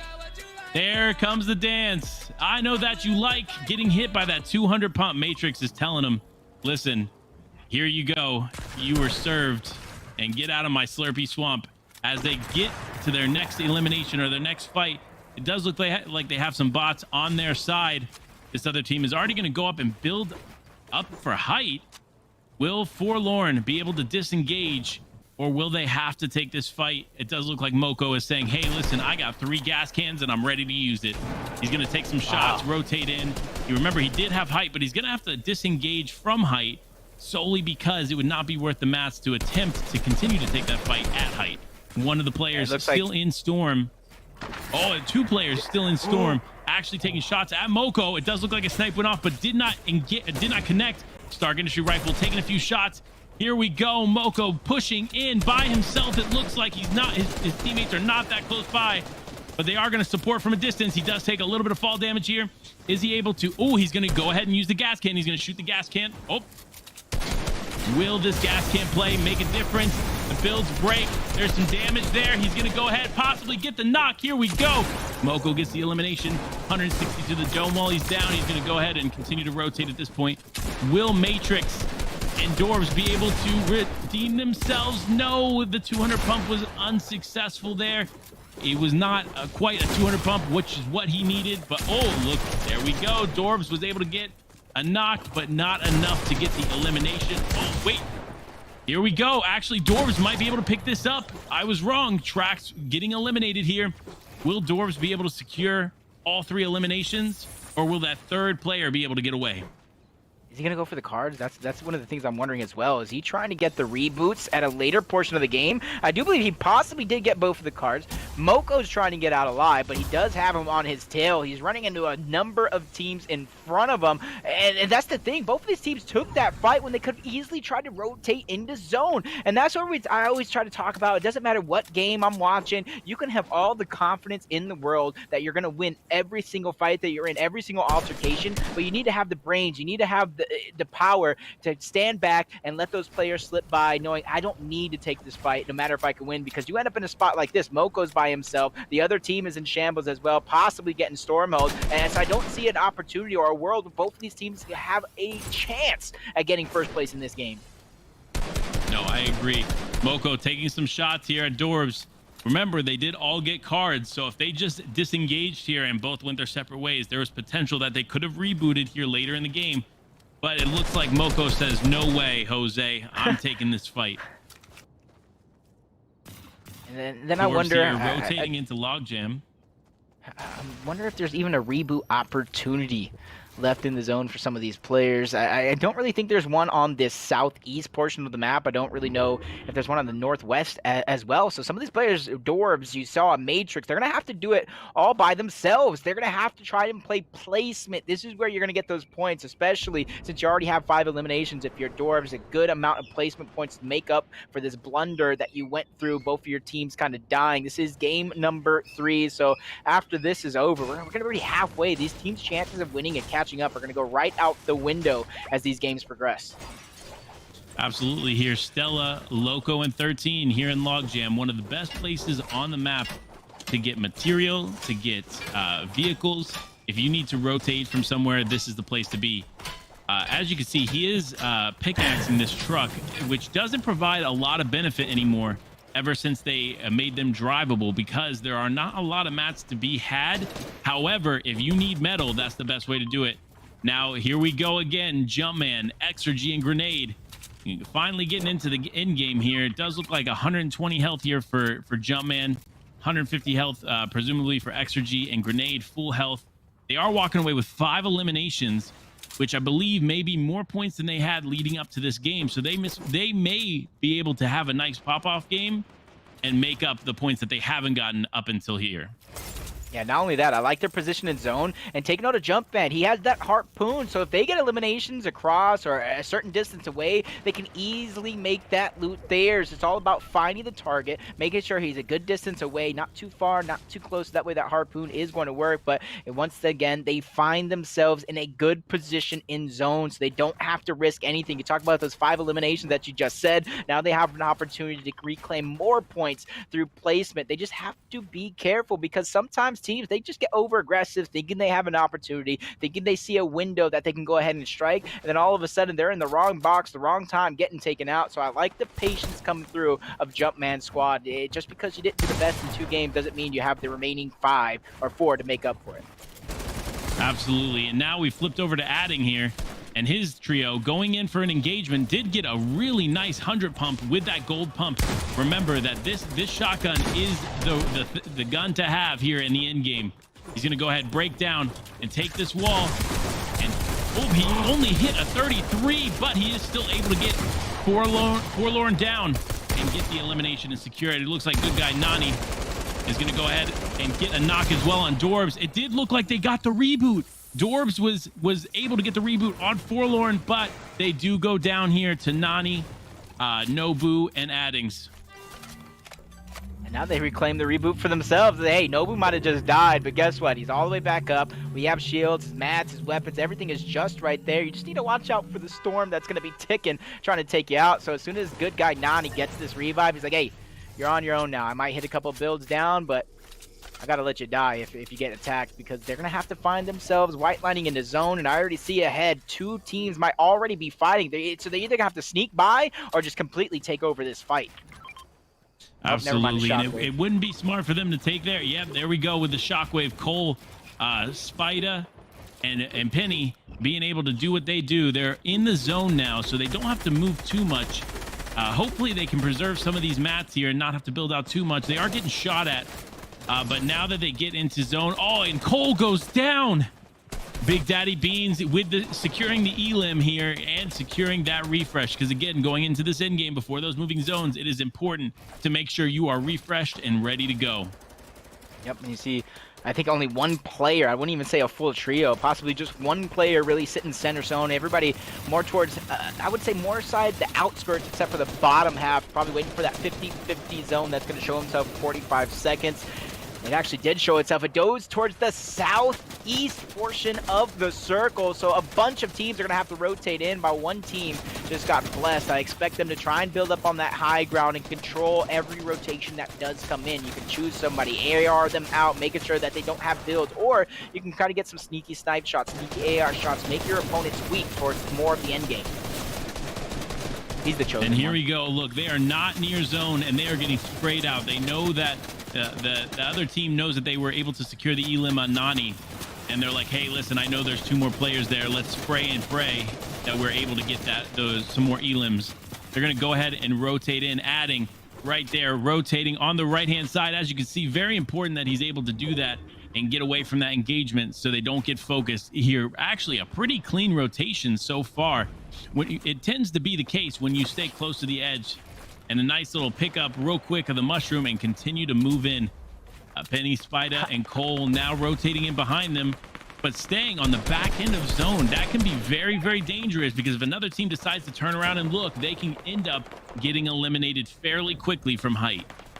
Yeah, I'm even wondering why they're taking those shots, giving away their position, saying, hey, we're not in zone yet, come shoot at us. So that's where they're going to go ahead and stop. They're trying to sneak their way in towards zone and use the builds that are already there for the most part. Is PNY is actually using some brick. I don't necessarily agree with that. Probably should have used a roof. And 13 there he goes. raining down from Zeus above. That's going to be a player getting knocked. He can't pick up the elimination just yet. It's actually NY did get eliminated. Spida dropped down to 95 HP. He doesn't have any shields to get back up, so he's going to have to take one of these close range altercations if he's looking to get a refresh. And here we go. Speedy, Ray, and Jarkor, one of our top teams here. Last game, 3rd place is where they ended. And here they are again in the end game, ready to go. And sitting comfortably with 6 eliminations as well. Oh, and they get into the box. I thought that was another player, but it's actually their teammate. But unfortunately, does get hit into Storm a little bit. But if you look at the loot that Ray has right here, the legendary Stark rifle is one of the best rifles in the game currently. And one of the reasons that they went Stark Industry. Walking away with this type of loot is incredible for this end game. I mean, they're some of our highest slaying team here in this tournament so far, and you can see why they're doing it. They're getting the loot and they're making good use of it. As you see Ray trying to tunnel in for his squad. Jarkor is going to, hey, watch his back. He gets the edit. That's a full trio. That's a full trio in the box. Oh my gosh, he dropped the whole trio. And he dropped the whole trio on him, but he said, you know what? I'm dropping you down. I'm committing. And he takes out one of the players there real quick. And it looks like he's able to acquire Doom's gauntlets, but he does leave it behind. It's not as useful in the end game, or actually potentially one of the teammates did pick it up. I did hear it briefly pulled out. So they're going to go ahead and continue to rotate in. Ray is going to utilize his mats first and then let his teammates get in. He's going to knock this player down, takes complete piece control, but he was able to take a shot and miss. Here we go. Speedy, Ray, Jarkor rotating in, looking for any kind of picks that they can get, but while also not utilizing too many mats. As you saw, that method right there helps reduce the mat count. Oh, they are getting sprayed at. It does sound like the LMG is out. Will they be able to get away? They are able to get away. Jarkor is able to heal up just a little bit. Will he be? Oh, it does look like he takes a lot of damage here by that previous team. But is he going to be able to continue to rotate in without any problem? No, Jarkor goes down. Ray by himself with Speedy. Maybe he can make it in. He probably should utilize the shockwave here. He is getting sprayed out by the LMG. The shockwave might be the only option. He does reconvene with his teammate, begins to heal up. And there it goes. The crash pad is out and Speedy is ahead of zone. Now spending a little bit of time healing up with those minis. Let's see where they go from here. Unfortunately, it does look like Ray goes down, so Speedy is on his own in this end game.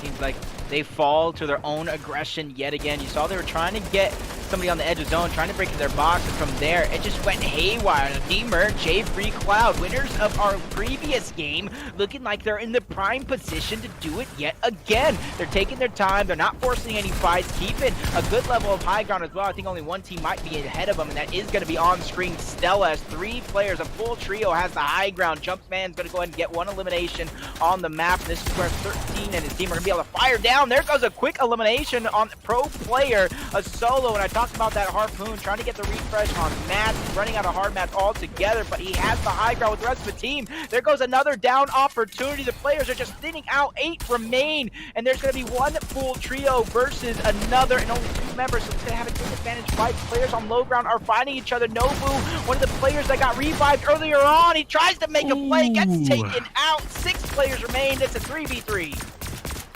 And here we go, Loco dominating the high ground here, which is important in this end game. J-Free, Cloud, and Deemer down low. He's going to go ahead, Shockwave, knock him out. He's going to go ahead and take the play. He is able to knock Stella, but his other 2 teammates are down.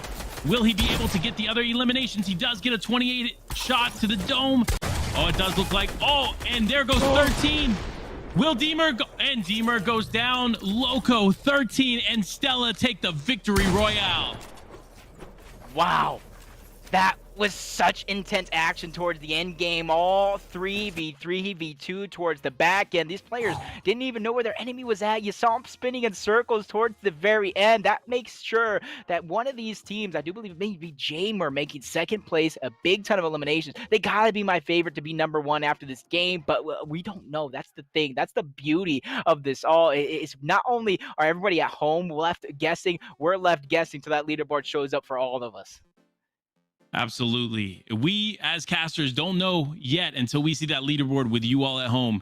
And talking about this event and how exciting this event has been, don't forget this event is taking place again next Thursday, the 15th, for NA West. So make sure if you're in NA West watching this event, make sure you sign up, participate for your chance to win from a $500 prize pool, free to enter. Make sure you go to nerdstreetgamers.com to enter, and it is under their events page. But honestly, these events are a lot of fun.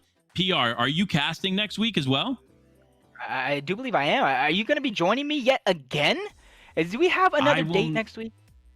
I wish. I'm actually getting married next week on that day. Okay, that's the only thing I think that works, okay? If I heard any other excuse in the book, I would have been heartbroken. I would have got up and left right now, but you know what? It's okay because I know your wife is in the chat supporting you. Hello, Mrs. Panda. I'm glad to see you. You picked yourself a good one. Well, thank you. I appreciate it. And PR, listen, there is no other reason on this earth that I would miss casting with you other than my wedding to my lovely wife. So I'm super excited about that. But don't forget, guys, again, make sure if you're in NA West, even maybe if you're in NA East and you want to participate in a West tournament, this event is taking place next week. Free to sign up, and you can join the action just like we've had today. So let's talk about real quick what we saw here, because again, no one was shockwaved in the zone in that end game. There were some attempts. 13 from height attempted to throw down that shockwave there almost towards the end and knock other players in the zone, which was a really solid play if he was able to get it into the right box. Unfortunately, it didn't work out in his favor. But man, these players are really showing up and saying, hey, listen, we are dominant and we are ready to show you what we're all about. Yep, especially some of these players towards the top. You know, we mentioned them time and time again. Speedy, Ray, Jarkor, and like I said, if we're saying your names wrong, man, I'm going to remember it today. 34 eliminations as a team, I think, after 3 games. But to me, that shows the perfect story of what I've been talking about. You need to have that balanced play style. They're slaying out. They're probably one of our highest slaying teams, but they're not in first. So they need to make sure that they're end game is just as strong as their early game, because they find themselves missing out on a ton of possible points via placement because they're so aggressive, because they're looking for elimination. So in these final 3 games, I'm going to be looking at this trio specifically to see how they change things up, how they adapt to what's been going on already. Absolutely. And I'm interested to see some change up in that top 8. Remember, we tuned in to one team that was in the top 8 being eliminated early in that last game. And that speaks to the way that the points work in Fortnite and in a lot of these events. Anything can change throughout these games. Just because we're in game 3 and these people are in the top 8 doesn't mean they're going to be in the top 8 towards the end.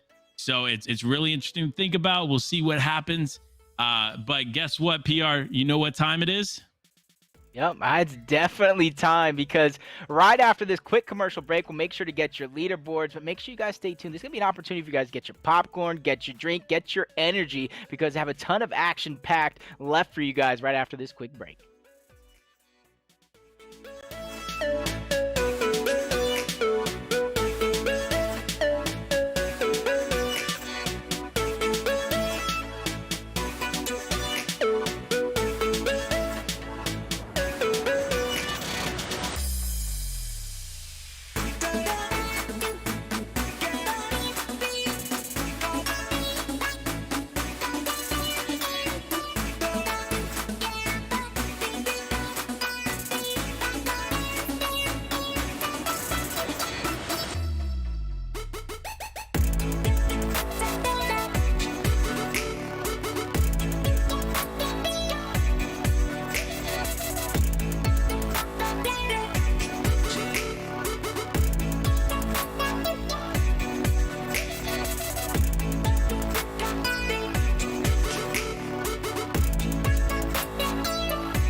And we're back after game 3, getting ready for game 4.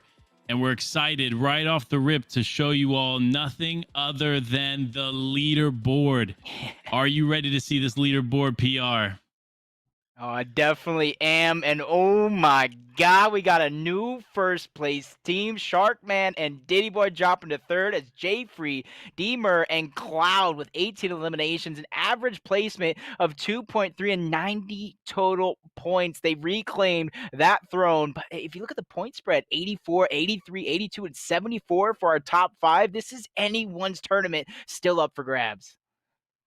Absolutely. And I mean, as you see, that average placement, 2.3, is what put them in that top spot. Second place, Loco, Savage, 13, with 19 elims, one more elimination than J Free, but just an average placement of 4. That's why they are 6 points behind those leaders. Third place, we have Diddy, Dankline, Sharkman, with 22 elims, 4 average placement. We got fourth place with Speedy, Jarkor, Ray, 34 eliminations. Again, they're the number 1 team in eliminations, but they find themselves in that 4th spot because they're not getting the average placement that they need. Going into 5th, there's Good Guy Nanny, Posed, and Possessed. 6th, we have Forlorn, Dorbs, Matrix. 7th, Trekked, Pepe, Alks, with an average placement there of 12.7, but the elims are carrying them just a little bit. And then in 8th place, we have Jay, Bean, and Seb the GOAT. It's really interesting to see that the way that this top 8 shifts, changes throughout all of this. And it really speaks to the fact that anybody at any point in time can come up, have a great game, and end up in that top 8 spot.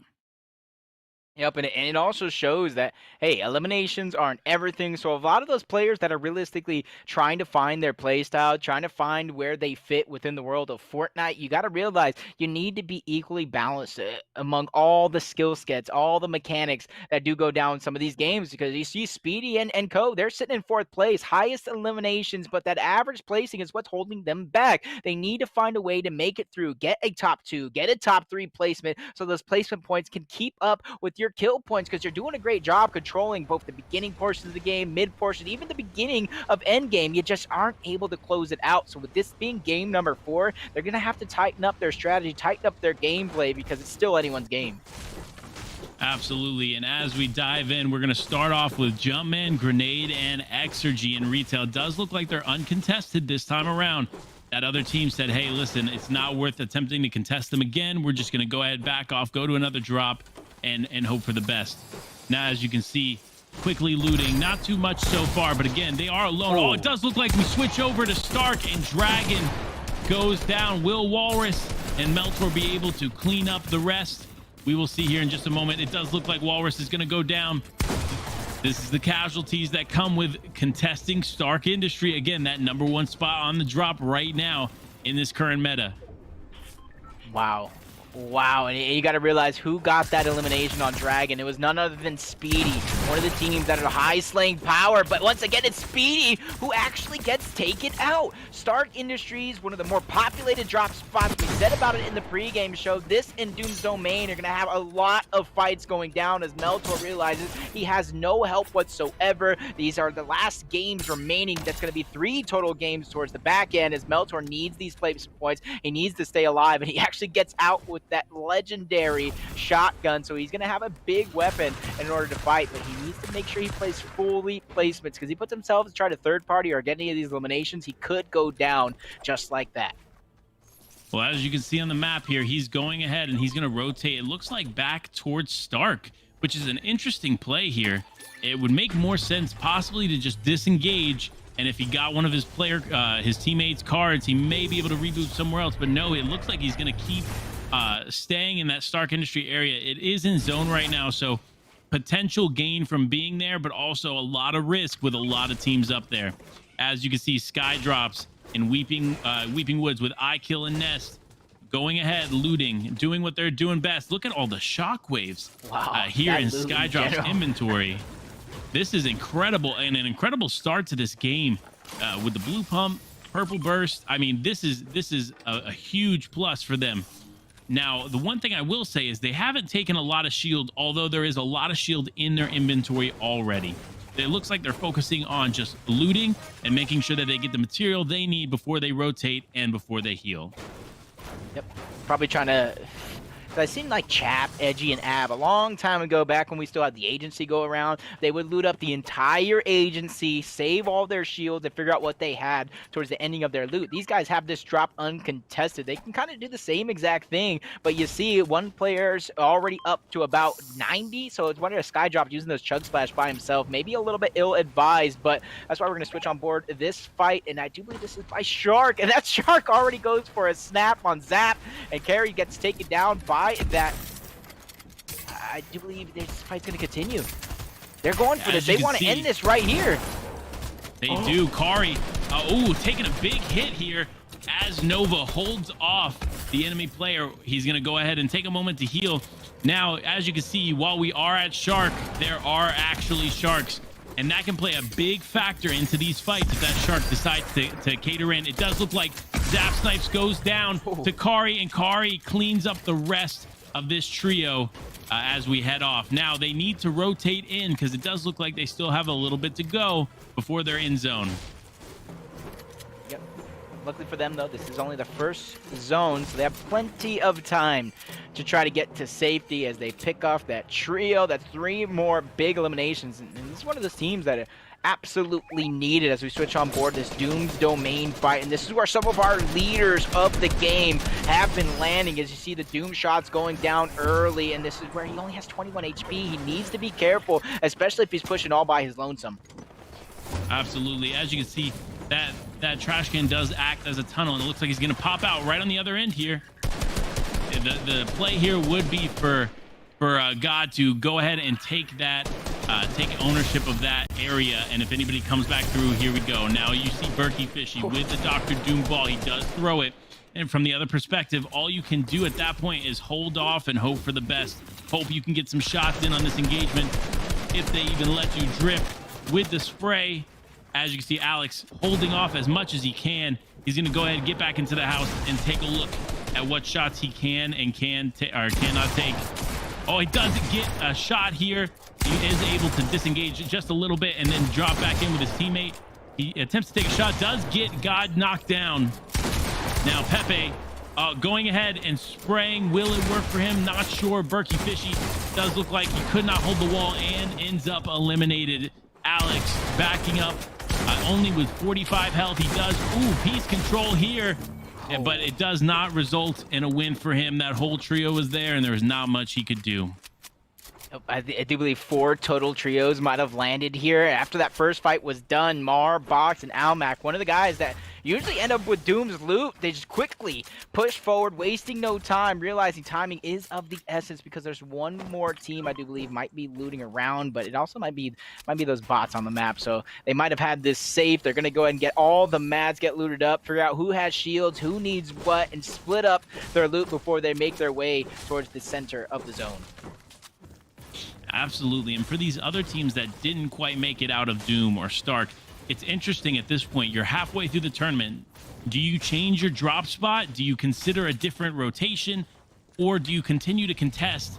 And at that point, is it smart? Or are you just utilizing or having an ego and you're saying, hey, I know I can win this at some point, and end up griefing multiple people's games? Here we are, Shark, Dank, and Diddy going in, flying on the Rift. It looks like they're going to mark a few things on the map. They're just kind of gathering information. They're marking where players potentially could and could not be. Now let's see what they're able to do. It does look like they're going to focus the Steamy side. Ooh, Meltor. Remember, he is that solo from Stark initially. It looks like he's potentially considering taking some beams, but he does back out. He realizes, you know what? I am by myself. That might not be the play. He said, get these guys away from me, but Diddy finds another target. That's what he's going to use to get out alive. You kind of see him on his mini-map just slowly but surely trying to get out, as I do believe they found themselves this elimination. Sharkman, Dankline, and Diddy. I do believe they won game number 1. Since then, they haven't won a game, but they stayed on top of the leaderboards. Did they spot him? Did they spot the lone survivor? I think they spotted the solo. They said, hey, listen, we're going to take this rip. Oh, it's not the solo. It's actually another duo. And he's able to beam Diddy out of the sky. Will Cake be able to take the rest of the eliminations? He's going to go ahead. He's going to box up. Oh, he did leave that edit open, which left him open for an elimination, or to potentially get eliminated here. He's going to go ahead and break out. Sharkman is going to go ahead and take a look, see if he can get some shots in here. He can't. Vex is going to take height. Ooh, and that pump to the face is not comfortable for him. He's going to go ahead and get sprayed from behind now. He does have the potential to heal up. He has only 5 HP. It really makes sense for him to take a moment, heal up, focus on that. But instead, a shockwave comes out, potentially almost knocking him out. We don't know how much is still holding him up. Cake, Sharkman still down here. It does look like Sharkman has another. Ooh, with a 200 pump to Cake. Sharkman's going to go ahead and break out, cover all of his surroundings, and make sure that no one else can get in here. Now Vex is saying, hey, listen, guys, I don't think I can do much here. It's 2 versus 3, and as you can see, it did not work out for him. Sharkman, Dank, and Diddy walk away as the winners of this fight, but with a casualty. Diddy is down. And while all that is going down, I'm sitting here just cheesing myself. Like, who was that play? Was that Moko or Mar that got out by themselves and used this massive distraction to continuously stay alive? We realized this entire team fell. These placement points are so important. And I like that he didn't make the decision to go ahead and try to third party, try to clean up the kills. He immediately rotated out to safety. These games are so close. I do believe less than 10 points separate our top 5 teams in the game right now. You see Nobu get another target. I do believe that's Box, Mar, and their teammates. So they're still over here by Doom's domain trying to make something happen. And towards the bottom half of the map, I see another player rotating in, or another trio. So they have to finish this fight before they get third-partied or before the zone moves in. Absolutely. As you can see, there is a trio right outside. If they hear shots, they could potentially decide to come and third party this. It actually does look like they're going to continue to rotate out while watching back for this team. And you know, one thing that scares me more in this game than anything is the LMG. When you hear that thing start shooting, you know you're in trouble. And guess what? Nani, Addings, and Nobu agreed. They're like, hey, let's get in my Toyota Corolla and let's bounce. Toyota Corolla, could be the Lambo, but don't have enough. As you see, this is true. You know, listen, sometimes we can't all afford the Lambo, but hey, listen, the Toyota Corolla is going to have to do for that team, as Maru, Almac, and Box do seem to be victorious here at Doom's domain. Now we're going to pop over to TV station Meltor, here, that was his where name. It looks like Meltor by himself still. And it does look like he's going to get pinched between 2 teams. This is unfortunate for Meltor. Will he be able to disengage again? Remember, he is the disengage king. He got out. Oh my gosh, the snipe from Ooga Booga. He's going to go ahead and go down, but he's going to box up, hopefully able to pick up the other player. He does get a quick tag here. He's going to reload that sniper for another potential shot. Again, continuing to spray. As you can see, Nani, one of the players we were just watching, has gone down in the player feed, unfortunately. But Nobu was able to clutch up and take an elimination as well. Now, you see, Ionic is one of the down players. They moved him over. They're like, hey, listen, we want to make sure we pick you up real quick while we continue to rotate. Logical, holding the wall while they revive, and they're able to get the revive off. Yeah, teamwork is so important, but once again, I'm just sitting here laughing to myself. Meltor escapes death yet again. If this team finds themselves getting a huge chunk of placement points, I almost want to crown that man MVP now. By the end of game number 4, I only want to finish the rest because he is doing it big for his squad. Possibly already a bunch of placement points being acquired, but you see Iconic and teammate, and forget them both, this Toast team, a guy I'm looking forward to go big. He's dropped to 5 HP, forced to use those chug splashes. Minis are going to be next, trying to go up as much as possible, but instead goes to Shockwave to safety, but those headshots were just too much. Wow, you know, Toast felt comfortable rotating without taking the minis, but unfortunately it was his demise. Potentially, if he had taken those minis before, he may have survived the snipe, but unfortunately was not able to get out of there. As you can see, Raph, Seki, and Keith getting together to utilize splashes, because you know what? It's important to make sure that everybody is in top tier shape before they go into this mid game, because these mid game engagements are the ones that can really define a game and really be the deciding factor of whether or not you get those placement points or you end up with no points for a game. So now We'll jump on board Jay Free Cloud Deemer. We both know this is one of the hottest teams of this tournament so far. And here's another hot team in the tournament. So we got back-to-back teams really trying to fight for that first place spot. Bounce Pads really launching players in different directions, unable to land any shots as he looks for any stragglers, not going to find any, as this is an opportunity these players to separate and get caught off guard. But Mar takes a huge sniper shot, dropping his health down. That's going to be an open opportunity for the team he was chasing to get away, because I doubt they go ahead and continue to chase him. He needs to get his health back up. He needs to get his shield back up, because that snipe could have cost him the game if he pushed. Absolutely. And PR, remember last game, one of the weaknesses for this trio was the fact that they separated. If this time they can stay closer together, maybe they can come out on top. Maybe they can get those placement points. Maybe they can last longer into this end game. But we just got to see them staying together. As you can see, Box pretty far away from the other two players, Almac and Maru, which could be his own demise, because if a trio rolls up on Box, that could be the end of his game for game 4. So it's really important going into these games that they stay close together and that they make sure that they're communicating throughout. Rotation's going to come too. Do you think this team's going to fight? Is it smart to fight? I feel like we both know it's not necessarily the smartest position to fight right now, as Loco's trying to hide. He gets spotted out. This is going to be a 3v3 going down with the zone closing in on him. So this fight has to be quick, or both teams might end up throwing their game. So this is going to be crucial. Is one team going to continue to be aggressive while another team tries to escape? You already see not a ton of shockwaves for that escape potential come through, but they do have bounce pads. As you can see, player 13 here recently watched Monster D-Face VOD review of Reet, because he is all about the piece control. You see him editing through, making sure that he's controlling everything as he rotates in. They are going to shockwave away, and Loco is going to go down. He's going to be taken out in the air. It does look like his teammates are like, hey, listen, we got to keep going. I don't know if we're going to be able to res you. And here they go, continuing into zone. It is an interesting decision to sit back and attempt to take that fight. It definitely didn't make sense for either team. And as you can see, it cost Stella and 13 their third person in their trio, which is Loco. Well, it'll be interesting to see what we can do in this end game. Hopefully, with just Stella and 13, we can see them succeed. As you can see right now, we've switched over to Zooch, Trouble, and Life with G-Flow, hanging out still in steamy stacks, making sure they have everything they need. It does look like Zooch takes a tag. G-Flow is going to go ahead and spray against the wall of Matrix. Remember, Matrix is one of these teams that we've been seeing end up in those end games and seeing in a lot of engagements. So it's really important for them to take this engagement smart. Now, you see Trouble building out. Will Trouble take the height? Oh, it does look like Trouble is getting sniped at. This may not be good for them. Oh, and as you can see, Zooch takes a snipe to the dome. He is going to back up, heal a little bit, and take the splashes together. Again, those splashes are one of those items that are detrimental in a fast-moving game such as Fortnite, because you're able to just throw them down and instantly receive health. Now, it's interesting. I do believe in somebody else's inventory there is a half pot that they could split with the team, and I don't know if they're doing it at this time.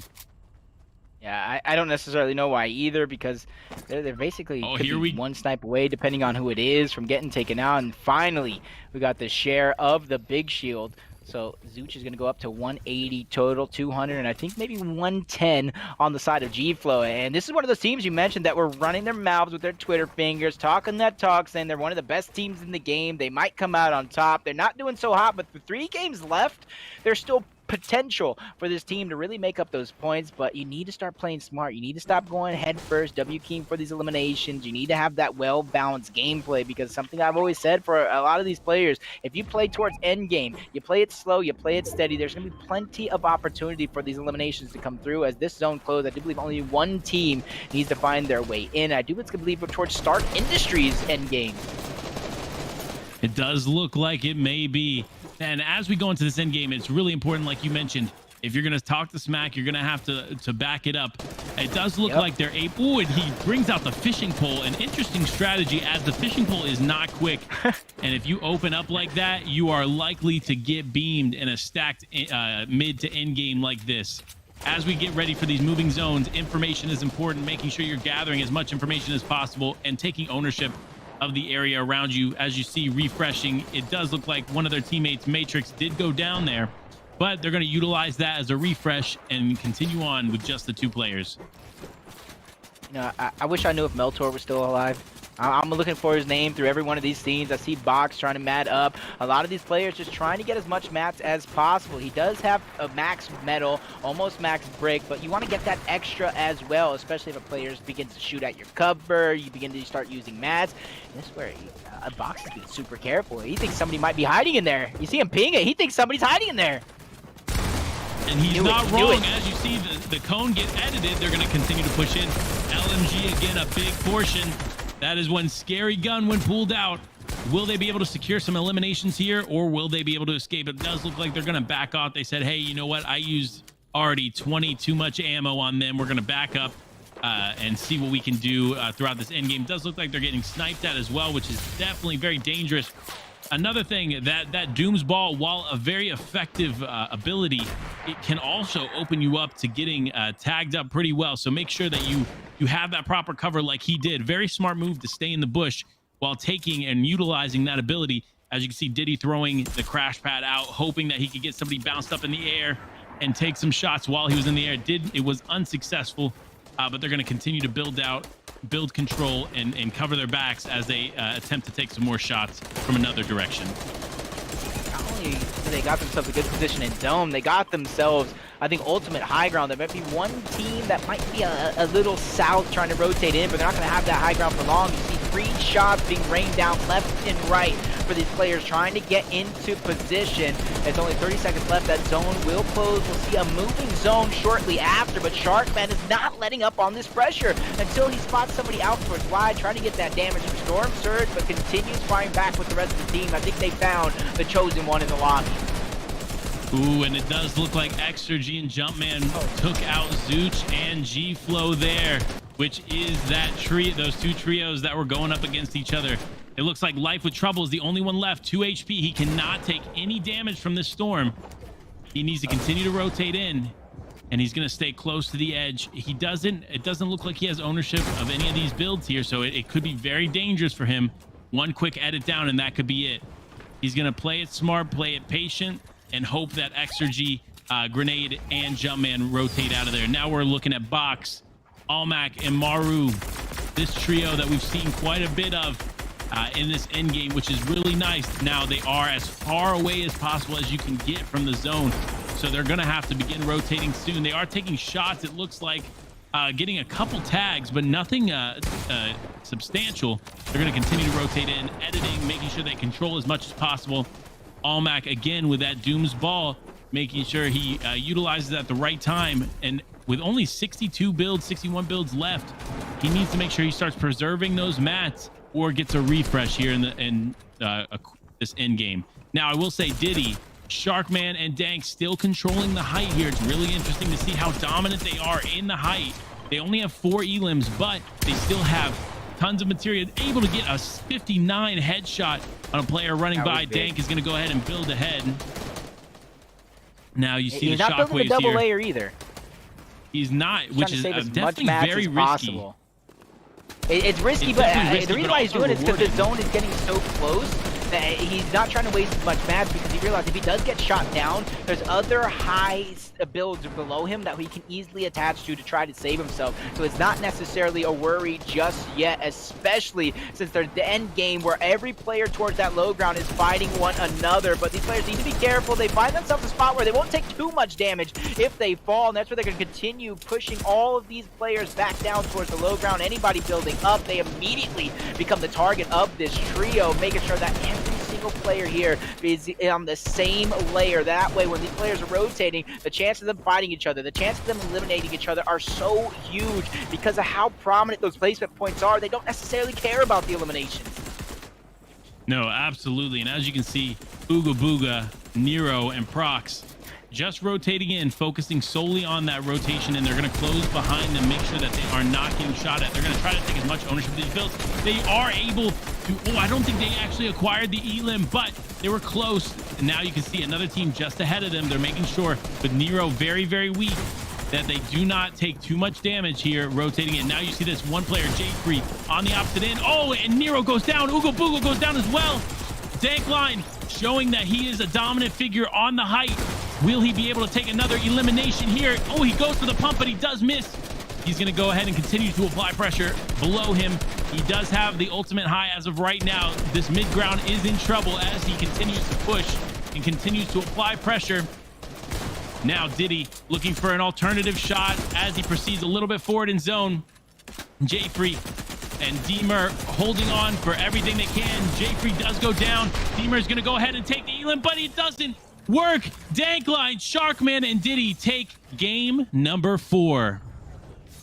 That's going to be our game 1 victors, returning back to the scene of the crime to take game number 4. And to me, that placement points, they already were in our top 4 before this match began. They got to be shooting up the leaderboard. They got to be one of the favorites to be in first after that one. They took out J Mur's team, or Jayfree, D Mur, and their trio, and that was big because they were one of the also teams that were fighting for that first place positioning. So when this game is all said and done, those eliminations, those placement points are counted up. I think one of these two teams are going to be our front runners, but as this game continues, there's 2 games left. There's going to be 2 games left, and consistency towards these last 2 games are going to be everything, especially since these competitors that might not be in the top 8 are going to be flying at you. They're going to be going and trying to get elimination points. They're going to be trying to get those placement points to kind of build themselves up the leaderboard. I do believe it's only a top 3 payout, so that 4th place team that's been slaying out all game, you might be out of luck.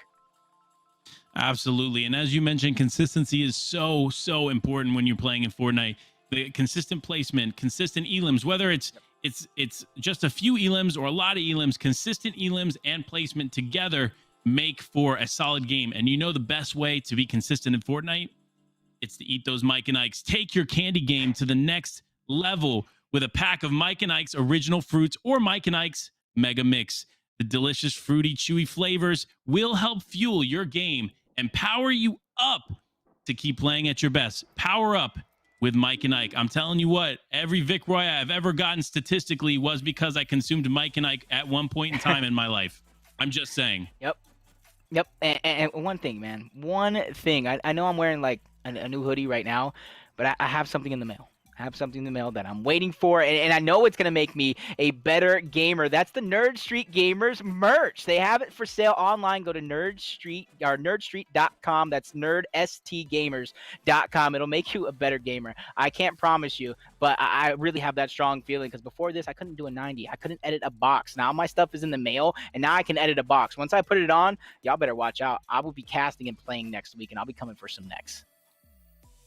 Absolutely. Listen, I'm just saying, Nerd Street Gamer, right along with Mike and Ike's, make you an incredible Fortnite player. So make sure you cop some of that merch. You enjoy yourself a nice box of Mike and Ike's as we get ready to go into match number 5. Man, who are your favorites going into this? Diddy really coming out on top. We did see a little bit of an engagement from those 2 teams that we mentioned earlier on before this whole trio tournament started.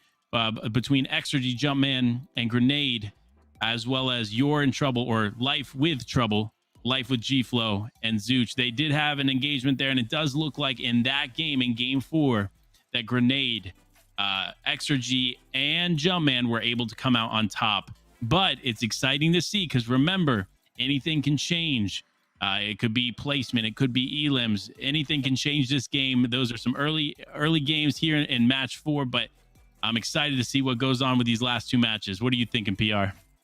Now, I'm thinking I need to get to this leaderboard, but before we do that, we got to take a quick commercial break. I need to get energized. I need to get right back in because this is game 5. This is game 6 coming up, the last portions of the game. You need to stay consistent, and my voice needs to stay consistent throughout it all. So make sure you guys don't go anywhere because right after this quick commercial break, we'll be back with not only the leaderboards, but game number 5.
And we're back. Game 5. It is almost time, but we can't start Game 5 without a little prediction after Game 4. PR, man, what are you thinking? It's really good, I gotta say. But I'm excited to hear what you think and who you think's gonna end up on top. I almost have to go between one of two teams, and I'm just gonna go ahead and I'm gonna pick with my heart. Usually lately I've been trying to pick with my brain, but sometimes the heart is what wins you championships. And right now I think Shark Man. After that game victory, you're going back with the consistency. You had the game 1 victory. There's almost no way I don't think this team is in the top or possibly even top 2 with 2 games left. You're in the best position you could be in to go ahead and take the crown. No, I couldn't agree more. I mean, Sharkman, after taking this game and going into this, they gotta feel good. They gotta feel like, listen, this is our turnaround point. This is where we start to take that lead, and we need to continue that through Game 5 and through Game 6, because these next 2 games are going to define who ends up on that top 8 leaderboard and who ends up with that prize pool. Because it's really important. What you do these next 2 games will define what happens here. Now, I'm going to say this now, and I've been saying this whole time. One game can change everything. Oh, yeah. You may have 10, 15, 20 points right now. One game, you get 12 elims, 30 points from placement. Like, it really is a 1-game differential that can put you in that top 8, or a 2-game differential that can put you in that top 8, or put you at first. It really just depends on the circumstances of this game. It just kind of comes with how battle royales work and how things, that trickle effect takes place. Because you never know with a BR. You really don't. Who's going to end up on top, because anything can change at any moment. But I'm really excited to see what Diddy's going to be able to do coming into this game. That trio, Nobu, we've seen a lot of Nobu in that end game as well. And then, of course, our straggler. How far did the straggler get? Our solo player. How far do you think they got? Yeah, I think he probably got a good amount of placement points, to be honest, especially from how the trio looked when they were actually a trio. I think he escaped at least 2 fights on stream where he was in between 2 trios that end up staying alive. But I'm not sure, because, yeah, placement points do get you up there, but you need the eliminations to back you up. You are all by yourself. But the more interesting thing, I think, going into game number 5 is not only how the leaderboard shakes out after this one, but are those teams landing Doom's Domain going to continue to land there, fight for the loot? Because I do believe we have 2 of our top teams in the top 8 leaderboard landing at Doom's Domain. One team will get the loot while the other team will kind of just back out. They'll concede, realizing, hey, we don't need to fight for this. We need to get those placement points, get the eliminations towards the end game, and then we could win regardless. So interesting to see if any of these 2 teams, their game plan is to take out that top team before they can get themselves a loot, before they can rotate out. But I think the score is really what's going to tell that tale, depending on how close or how far apart some of these teams are, is going to detail their strategy going into these final 2 games. Absolutely. And that leaderboard will define what happens there. However, again, like we've been saying, these teams that are just a few points off, one game can change it all for them. I'm really excited to see what's going to happen. What strategy is going to go in? Do they change drop spots going into this next game? Maybe other games haven't worked for them. But let's go ahead and dive into that leaderboard and see who's on, or let's go and dive into that next game. And here we go, dropping in. Life with G-Flow here on the left-hand side, flying in. It looks like they're going to go potentially right outside of Coral Castle. This is definitely a change-up for this team. As we saw earlier, they were going some different places. But here they are, Coral Castle. Let's go ahead and dive in on this gameplay. Matting up, making sure they get what they need, utilizing, it looks like, picked up the Firefly, which we haven't really seen in these games. I will agree. Coral Castle, a top tier spot. The only issue with Coral Castle, in my opinion, is the diverse amount of mats. You can walk away guaranteed with full brick, but you have to rotate out to get wood and metal, which can ultimately end up hindering your game later on.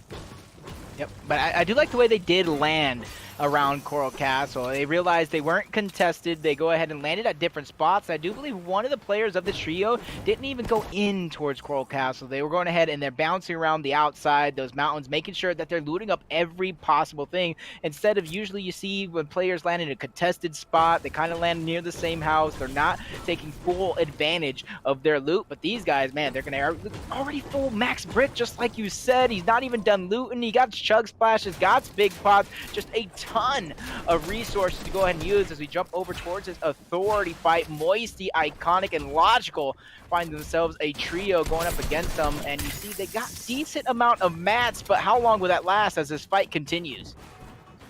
Absolutely, and they do have shockwaves, so there is some potential here for Ionic to get into this engagement and end it quickly, but will it be the smart play? Where is the rest of the team? As we see, Logical right outside versus Ionic and Moisty are inside. They're taking peeks, making sure they can gather mats. It almost seems as if they don't want to take this engagement. They want to continue to loot, do what they have to do, and then rotate out of here. As they gather all up, utilize the splashes, they're going to go ahead and continue to rotate, look for any kind of engagements that they can take, any kind of shots that they can take. Here you go. Look at them taking different angles. They realize there's another team here. And what's the best way to identify that? Well, gathering information. So they're going to go ahead. They realize that that team is underneath them.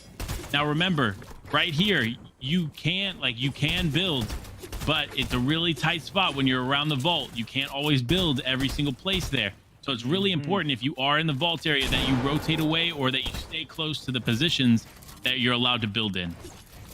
Hey, even if you find that the extra bit, it's a little bit harder, but if you can position yourself where you know the enemy team has to fight through that direction, you put yourself in a spot knowing that you might have an opportunity to strike. But you look at these players, they're backing out. I don't even know if they got the loot from inside of the vault yet. Yeah, I'm not sure. It does look like they're going to go for the shockwave play. But it didn't work in their favor from the first one. But remember, Ionic does have a second shockwave here. Piece control is everything. Putting the cones down. Ooh, and Stella does take a big shot, but is able to knock Ionic. He's going to go back to secure the elim here, but Ionic's teammate Logical is going to be right there, making sure that that does not happen. He's going to back up and attempt to revive Ionic here. As you can see, Moisty's going to pick up Ionic, back away, go back into the vault area. But that is a dangerous play, because if you remember, the person that has a lot of the material, a lot of the builds in there is 13, Stella, and Loco. So it is a dangerous play to do that. But if they do it quick enough, they can pick up their player and then disengage from this entire engagement. I just see that box they're in. They're editing it, making sure they're safe. No roof. Only if the other team would have saw it in time, possibly would have been a moment to strike. But with that revive coming through, I want to see him drop some bandies. There you go, Loco. I was about to say, don't make me think for you. Go ahead and do it ahead of time. As you see, Stella doesn't have any shield, but at least 13 is going to get some HP back. But I might have spoke too soon. Might have found a mini somewhere around the map as he pops himself at least 25. But they have the low ground. They don't have a ton of mats, so they need to be careful here. Possibly even you'd want to use that shockwave to get out alive. But once again, that we mentioned, I'm not sure if that vault was looted. Absolutely. I don't know if it was fully looted. I did see builds around there, but that doesn't necessarily mean it was looted. Now, remember, this vault is an open vault now, so it's not like Stark Industry or Doom's Domain. It is less loot, and it's already open, so there's no key card to get into that vault. So that could mean that maybe there was only one chest, maybe there was no chest. Remember, we only have 50% chest spawn rate now. So that could be really a deciding factor of who takes this engagement here in the Authority. But as you can see, 13, Stella, and Loco, not necessarily in the best position as far as shield goes, but they're going to go ahead and take as much ownership of the builds around them while gathering some materials. You do see somebody attempting to break in right on 13. 13's going to go ahead and hold the builds. Oh, he does get shot through the wall. He's going to go ahead and back up. It looks like they're attempting to come in through a couple different angles, so they're going to go ahead and take ownership as much as they can. But Ionic and Moisty and Logical are attempting to get back in this fight. It does look like they have the potential to get in there, take this engagement full force. There it is. Oh. With the shockwave play. 13 goes down. He's gonna go ahead and pickaxe him, grab the rest of the material, and there goes Stella attempting to take the right hand peek. It does not work in Stella's favor. He does get a shot off, but it's not enough to down the other player. He's gonna need to back up, possibly use that med kit and keep going. And Stella, there it is. Stella goes down. Ionic, Moisty, and Logical are able to take that engagement. Hey, I know we didn't see the leaderboards after game number 4, but after game number 3, Stella, that trio was in the top 8. They were in a good position, but look, Speedy's team, one of the aggressive teams in this tournament, they're wasting no time. This third party is so important. If you look at Moisty, look at Logical, they have no HP to back them up. Iconic has no choice here but to let them die, but you see the shakedowns coming through. You can't hide anymore as Logical. He's gonna have to do nothing but sit and watch his teammates. And Moisty, he abandons Iconic. I thought it was gonna be the other way around, but Moisty wasting no time, realizing it's every man for himself at this point, and Iconic gets down. A shakedown is gonna come through. It's all a matter of how close is he. Does he get spotted out? Absolutely. Again, Speedy, they're chasing him. Ray, and Jarkor are that team. They're so dominant when they're playing and they're pushing these people in the early and mid games. They seem to do well up until that end game. So it'll be exciting to see what they do here. As you can see, they're pushing that solo as hard as they can. Their Ray is getting in there. They're going to go ahead and attempt to gather as much info. 22 headshot. Not much health left on this solo player. Will they be able to secure the elim? They're going to use the Stark Industry rifle. Will it be enough? No, they still have not secured that elimination. Will they continue to push here, or will they back up and continue to gather mats? Oh, he's waiting for it to get in the car, but I don't think they're going to get in the car. I instantly saw this a few days ago on someone's stream, just waiting for that perfect moment to strike. He doesn't want to waste it early, give away his positioning. You see his teammates waiting for that perfect moment to strike as well, and they're communicating through pings. I know we can't hear them, but they're making sure that they're on the same page. As you see another player right behind him, getting ready with that scoped AR. And I gotta admit, that's probably one of my more favorite weapons in the game. I don't know why. I don't know if that makes me a minority in Fortnite, but that is one of my favorite weapons to shoot. I'm very accurate, backing up my teammates. As you see Ooga Booga trying to third party that fight. He needs to take out this bot first so he doesn't take any unwanted shots in the back. Almanac already pushed up, trying to take the high ground. He has the Doomsdome main loot, so I expect Ooga Booga and company to try and rotate out. I agree, but it doesn't look like that's going to happen. Remember, Ooga Booga is the snipe king of this tournament. We've seen Ooga Booga accomplish some major snipes already in the game. As you can see, hit there. They're going to go ahead and push in. They know they got some damage off the players, but Prox does go down. Here we go. Almac with the beam on Ooga Booga. Ooga Booga only has 80 health or 60 health here, 55 builds. And they're going to go ahead and knock him down and beam him again. He only has 2 HP. Nero goes down, and it's just him left. Will he be able to clutch up and take out this other trio? We will see right here. He has to piece them apart. He is able to get one by himself and shockwave away. He does have some potential here as he disengages. Will he be able to heal up here and continue to move on? Oh, this other team is pushing in. He does hit the garbage can and is going to pop out right back where he came from. This is dangerous. That means the other player potentially could come right back. The house is on fire. I'm just sitting here watching that mini map, man. I'm waiting. Yeah, I was about to say, I'm waiting for those players to come back up from underneath Dooms.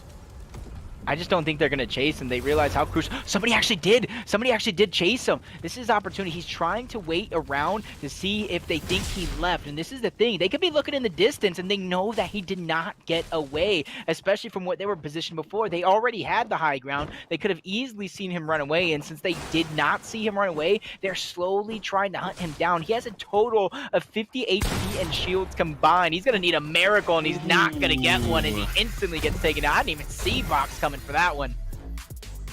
I did not either, and there you go. Box and them showing them who's boss. And now we flip over to Zooch, Life with G-Flow and Trouble. Here they are right outside of Stark Industry, just making sure they mat up, follow their lead. Zooch with an incredible loadout here, a legendary legendary pump shotgun, blue assault rifle, and 2 shockwaves, along with 6 peppers. I think a lot of people don't realize these peppers are an extremely good item to have in your inventory, and a bit underrated. Here they are gathering some information. Not much going on with them, so we're going to go ahead and switch over to Ray, Jarkor, and Speedy, one of our major top 8 trios, going in for the engagement. They're going to go ahead and spray that Stark Industry rifle, beaming the player. He's going to go ahead and shockwave ahead. Will he be able to secure this elim? Yes, my God. they will. Pro player does go down there, and Ray is able to secure the refresh. I just hear Daquan in my head off of that one, like it's a soundbar. Come here, boy! As he's chasing him around, he's not letting him escape, hitting those shots with the Stark rifle. I really thought he was going to get eliminated, not able to build, but this is where Ray is going to go ahead and try to backtrack. You see the pings coming through. This team is not afraid. You can call them dogs the bounty hunter if you want. You're not wrong. As you can see, Jarkor, Ray, Speedy, all getting in vehicles. They're like, hey, listen, we need to continue to rotate, continue to push. They open the map there really quick. They're like, hey, where are we going to go? It looks like, oh, that might not be the play. Ooh, it almost broke down the builds, and they're going to take that zip line up. As we switch over to Dank line, Shark goes down with Diddy here. Are they going to be able to revive? It does not look, or it does look like it. It does look like Diddy might be going for the revive as of right now. Dank line building with as much material as possible to secure some time so that they can go ahead and shield back up.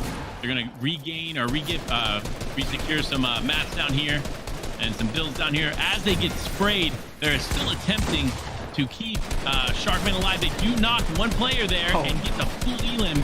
It is just Vex as they continue to try to res their teammate. Will it happen? Vex is saying, no, I'm going to continue to spray. So you do not. Oh, and he's going to go for the shockwave play as a solo. This is extremely risky. Will he be able to secure it? No. Well, he is able to secure the elim, but Dank and Diddy do walk away with killing that last teammate. That was a great play, especially able to get that elimination, trying to get as much points on the board as possible. But if I'm Dankline, if I'm Diddy, I try and go and get that reboot as fast as possible. There's plenty of time left. Doom's domain's already looted. It's already been passed through, so you have enough time. You have that opportunity and chance to do it. It's just a matter of if it's something you want to do. But another fight for this trio. Ray, Speedy, and Jarkor going through. That's a 40 shot from the armor. Then he's going to keep going, staying aggressive, not letting anybody escape. Drops down on him for a moment, or at least that was his teammate. Tricked me as well, and they're trying to find him. And you see another team trying to rotate to safety, realizing the fight is just simply not worth it. And there we go, Speedy. Eliminate. Oh, it looks like eliminated life with G-Flow, one of the players we mentioned before, as Trouble does disengage. Will they be able to secure that? Will they push this? I don't think so. I think Ray, Speedy, and Jarkor are like, hey, listen, we have height, and we're not going to give it up.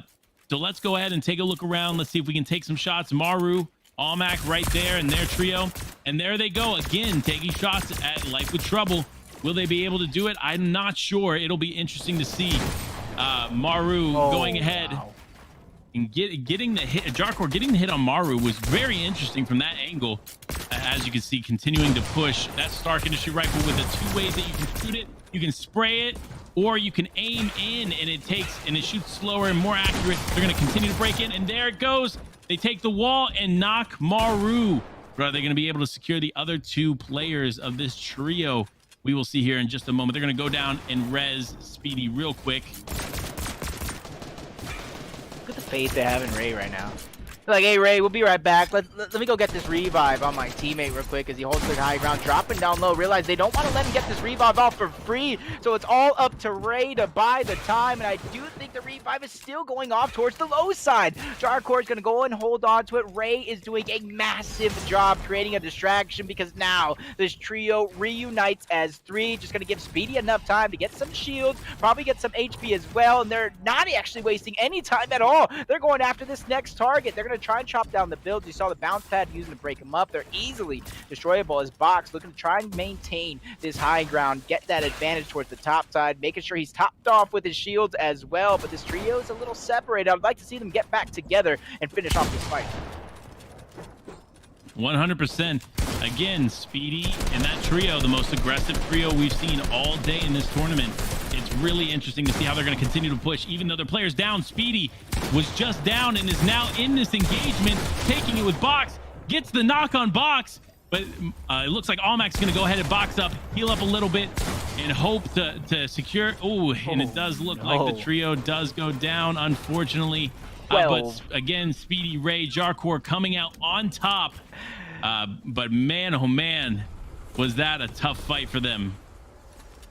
12 eliminations, Panda. 12 elims as a squad. But this is what we've been seeing so far. We've already seen them perform this well mechanically and as a trio in terms of eliminations, but they need to close it out. They need to get this victory. All the 30 placement points is what they've been missing all this time. We know they can slay like the best, but can they finish off in first place? You see Keith, Raph, and Seki trying to set themselves up for a great position. They got about 40 seconds before they have to rotate, but they're watching their enemies saying, hey, who's going to rotate first? Who's going to sneak out? Who's going to use all the mats to escape? But they actually saved a portal there.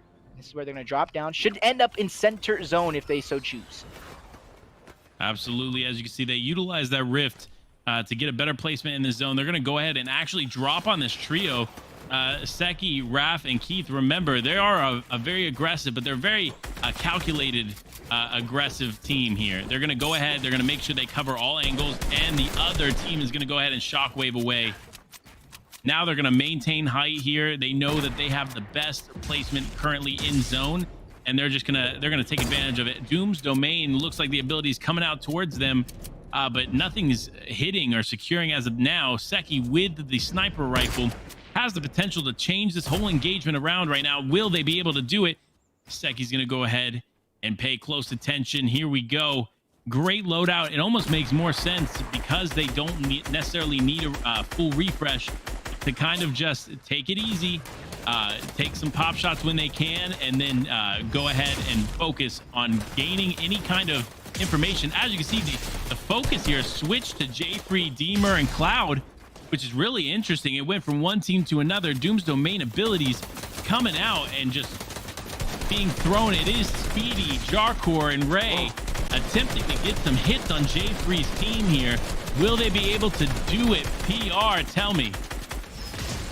Wow, this is the position we've seen them in all series long. Throughout 5 games, they get the eliminations. They're dominating the lobby, but it's towards the end game they seem to have the biggest blunders, getting taken down, but another revive looking like it's going to pop off. Speedy gets saved this time around as they're going to continue their domination, and they get blessed. Look at where the 50-50 zone goes. They get it on their side. Now they have an opportunity to take the high ground. Granted, they have to have the hard mats to go ahead and match up with it, but they're going to push forward. They need these eliminations, but oh my god, there goes a quick down. Speed doesn't even have the full health. They're going to take turns reviving each other. I think everybody in this game has got down one point or another. It's all about if anybody else in the game is going to notice it and try to pick up that elimination to thin out the lobby. Absolutely. As you can see, Speedy is able to get that revive off, but they are still getting pressured, so they need to make sure they heal as fast as possible here while Ray holds these builds. Again, look at the elims here. 14 eliminations for this trio. Insane going into this final or this first moving zone. It's going to be really interesting to see what they can pick up here. But they're going to go ahead and secure their place in zone and make sure that they gather any more eliminations that they can as these people rotate in. I'm really hoping to see these guys last a little bit longer in this end game than previous end games so that these eliminations make a real impact on the leaderboard. And better late than never as well. Games 5, Game 6. It's okay to come out on top. It's okay if you got those high elimination games early on without being able to close them down. It's not how you start, it's how you finish. And you see the rotations coming through. And to me, they're not even necessarily looking for high ground. They're looking for the next bit of elimination as Forlorn drops to 50 HP. He does have the resources in his inventory to get all the way back up to 200, but he needs to find that safe spot first. Absolutely. As you can see, he gathers back into the metal builds that they already had, making sure that he takes a moment, heals up when he can. They're going to go ahead and attempt to push this trio again. They said, hey, listen, you guys are too close to us. I'm going to make sure that we keep this a nice little spaced out engagement. As you can see, the other trio has backed away from Dorbs, Forlorn, and Matrix, but they are still getting sprayed from some different angles. It's interesting to see who's going to be focusing. You know, as soon as somebody starts lobby focusing one of these teams, it could be all over for them. It almost made me forget here how well some of these trios are doing. Sharkman, Cloud, and their teammate. They're still in this one. They won game number 1. They won game number 4. Looking for back-to-back victory here in game number 5. It's only 5 teams remain. Nova Death gets taken out. Zap Snites gets downed out, and here comes Ray charging up Doom, and he gets it away without even taking any shot in his direction. That's because they have the high ground. They're so safe all the way up, and they're just trying to force the rest of the lobby downward. But this is where the aggression is going to come through. Great build just in time, narrowly dodging a shot, and does it once more. This time he tried to fire off a shot of his own, doesn't connect, but he puts himself in a great position. That's 82 damage with Stark's rifle. Goes another 88. That's going to be a down on Matrix, and he caught him. They get the reef. That catch was so incredible. Absolutely, man. Ray, Speedy, and Jarkor saying, hey, listen, guess what? We can do it. As you can see, Seki being bounced off the side with Raph and Keith. Only 6 elims for this group, but I shouldn't say only, because in reality, 6 elims in a placement and a point structure like this is still very solid going into this in-game. They are going to knock Dorbs here, but with 32 health left and the only teammate left in this team, will Seki be able to get up and clutch here? Now you can see as he begins to rotate, he is stuck in Storm just a little bit. Starting to run a little bit low in mats. Only 28 builds left. He's building out, and it is all over. Sharkman and Dank and Diddy take game number 5. Wow. What a consistent trio here, PR. I don't even know what to say. They continue to surprise us here. Incredible, incredible gameplay. I'm extremely impressed by this trio being so consistent in this format. I can't even imagine what they would do in something other tournament formats. But man, a consistent trio. PR. What do you think? I think I'm looking at the 96-97 Bulls winning back-to-back games. I said they're one of the favorites. I'm looking at Sharkman, Cloud, and their teammate, and that's gonna be huge. I said Cloud, but I meant Dankline and Diddy, and that's gonna be so huge for them because not only did they pop off and get a good number of eliminations, they won another game. So even though they played more than 3 games, I can count placement points alone. 90 points off 3 victory royales. They got to be sitting pretty. They got to be sitting strong. So now when going into that last 6th and final game, honestly, I don't want them to change up their game too much because what they've been doing, whether they're playing aggressive, whether they're playing for placement, has been working out perfectly. So I'm looking for them to play a nice, consistent game number 6, but they need to be careful because there's going to be a head hunting full of lobby going for them. No, absolutely. And remember, we didn't necessarily look at the leaderboard for 4. So there's a lot of potential here going into the fifth game leaderboard. And here we go, actually, with the 4th leaderboard.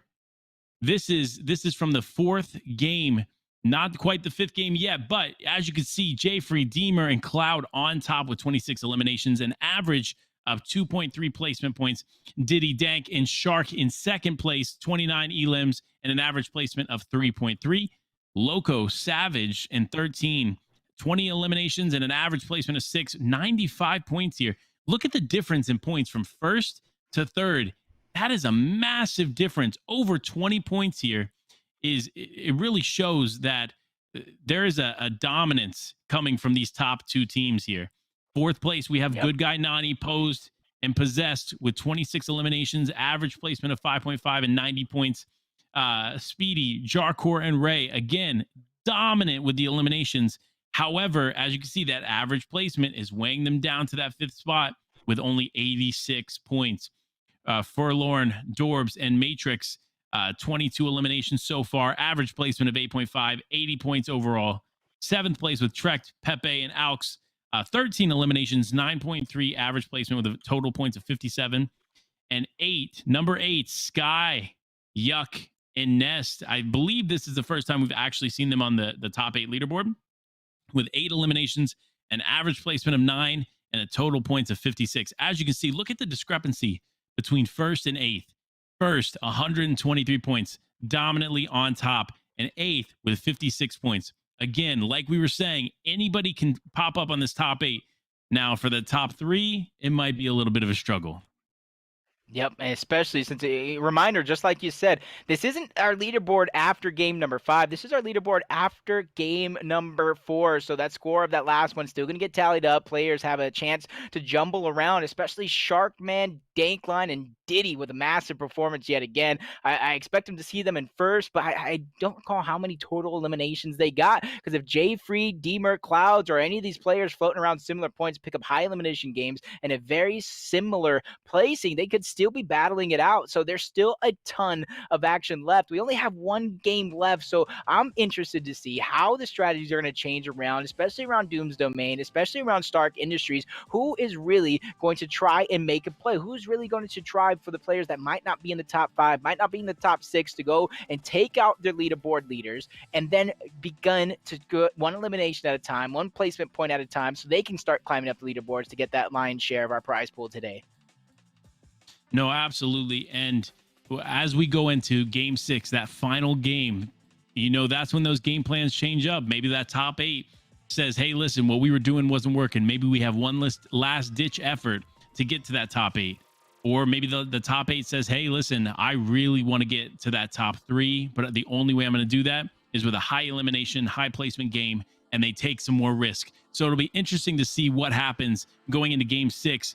But before we take any kind of break, I got to say, listen, we talked about it once. It's time to talk about it again. That Nerd Street Gamer merch, incredible stuff. Make sure that you check out nerdstreetgamers.com for your merch right now. Look at this incredible stuff. Obviously, being a panda myself, black and white are my favorite colors here. And so I'm a little biased, and listen, you're gonna see in the streams I'm probably rocking Nerd Street Gamers merch because of the colors for sure. But definitely worth a look. Make sure to go check them out. nerdstreetgamers.com, available right now. Yeah, and like I said, that white hoodie just looks so fresh. Come match my white Yeezys I have, saving up for the perfect moment to wear them. I'm gonna have to get me one of those. I don't think I got the white one, but I'm gonna have to get me the white one just so I can look as fresh as these guys, man. That's just insane. How the merch game for a lot of different merch is just looking fire. It's looking on point. Nerd Street Gamers is a perfect example of what you can do. Absolutely. And going into this game 6, listen, this is going to be big. We'll know more about the leaderboard going into game 6 here in a little bit. But remember, this is anybody's game. Don't feel down. If you're not in that top 8 yet, do not feel discouraged. There is so much potential for you to end up in that top 8 and end up in that prize pool. So make sure you take this with stride. You take this last game. You talk with your teammates. You plan. You do everything according to plan, and end up getting that victory royale and possibly shaking up that top 8. So we're looking forward to seeing that coming. PR, who do you think might potentially shake up that top 8? Man, I can't bet against the Bulls at this point. Sharkman, Dankline, and their trio in Diddy, man. They've been firing off. And the thing about them that I really like so much isn't necessarily their mechanics, isn't necessarily their slaying power. It's their strategy and how they're playing each and every individual game. You could see players like Ray, Speedy, Mars, a lot of those players, they're playing aggressive, especially if they get a couple of shots. They try to finish off those eliminations quick, but sometimes that puts them in such a bad spot. But this trio, it doesn't matter. They're playing slow, playing fast, they're playing consistent. They're making sure they don't overextend for kills. They don't put themselves in a bad spot. That as soon as the zone pops, they're marking, they're pinging places on the map like, hey, we could take this. There might be enemies here. To me, that's what I've always liked. I was talking to you before the show. I'm not necessarily that big Slayer guy myself. I'm a support player. I'm a team player. So when I see strategy, when I see that gameplay work out to perfection, man, that's a top 10 play in my book. No, absolutely. And it's really interesting to see, again, like you mentioned, that communication has really led them to be one of these top teams that we see throughout this tournament. So it's going to be interesting to see what happens next. But it is time, I believe, for us to go ahead and take a break before game 6. Now, get ready, everybody. Game 6 is going to be huge. So make sure you grab your popcorn and get ready. Here we go into break before game 6.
we're back from game 5, getting ready for game 6. But before we dive into game 6, we got to talk about the leaderboard from game 5. I'm excited to see who's on top. PR, what are you thinking? I'm not going to stray away from my vote. It wasn't in the beginning because I didn't know a lot of these guys, but I definitely know Sharkman, Dankline, and Diddy now. I'm going to make sure I write them down. I want to follow up with them at FNCS, so make sure you guys are watching. If you guys are in the chat, I'm writing your names down. If I don't see you on the leaderboards of FNCS, we're going to have a talk. No, absolutely. Very consistent, again, from Diddy, Dankline, and Shark, resulting in them taking a dominant first place. 36 eliminations, an average placement of 2.8, with a total points of 157. That is 20 more points than second place, which, again, dominance shows here for Sharkman, Dankline, and Diddy the Boy. Second place, Jfree, Deemer, Cloud2 with 26 eliminations, average placement of 3, and a total points of 137. Number 3 slot, we have the aggressive, speedy Jarkor and Ray with 50 eliminations, but an average placement of 8.4, holding them back at a total points of 118 in third place. Forlorn, Dorbs, Matrix with 28 eliminations, but an average placement of 7.4 for a total of 106 points. Fifth place, Speedy, Jarkor, and Ray.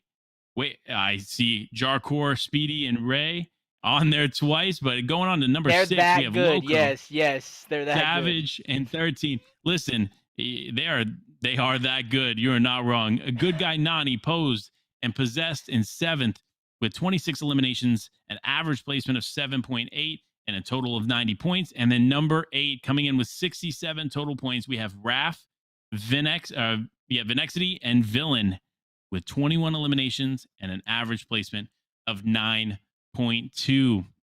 This is again a dominant top 8, but we're already going to go ahead and jump into the game. It is time.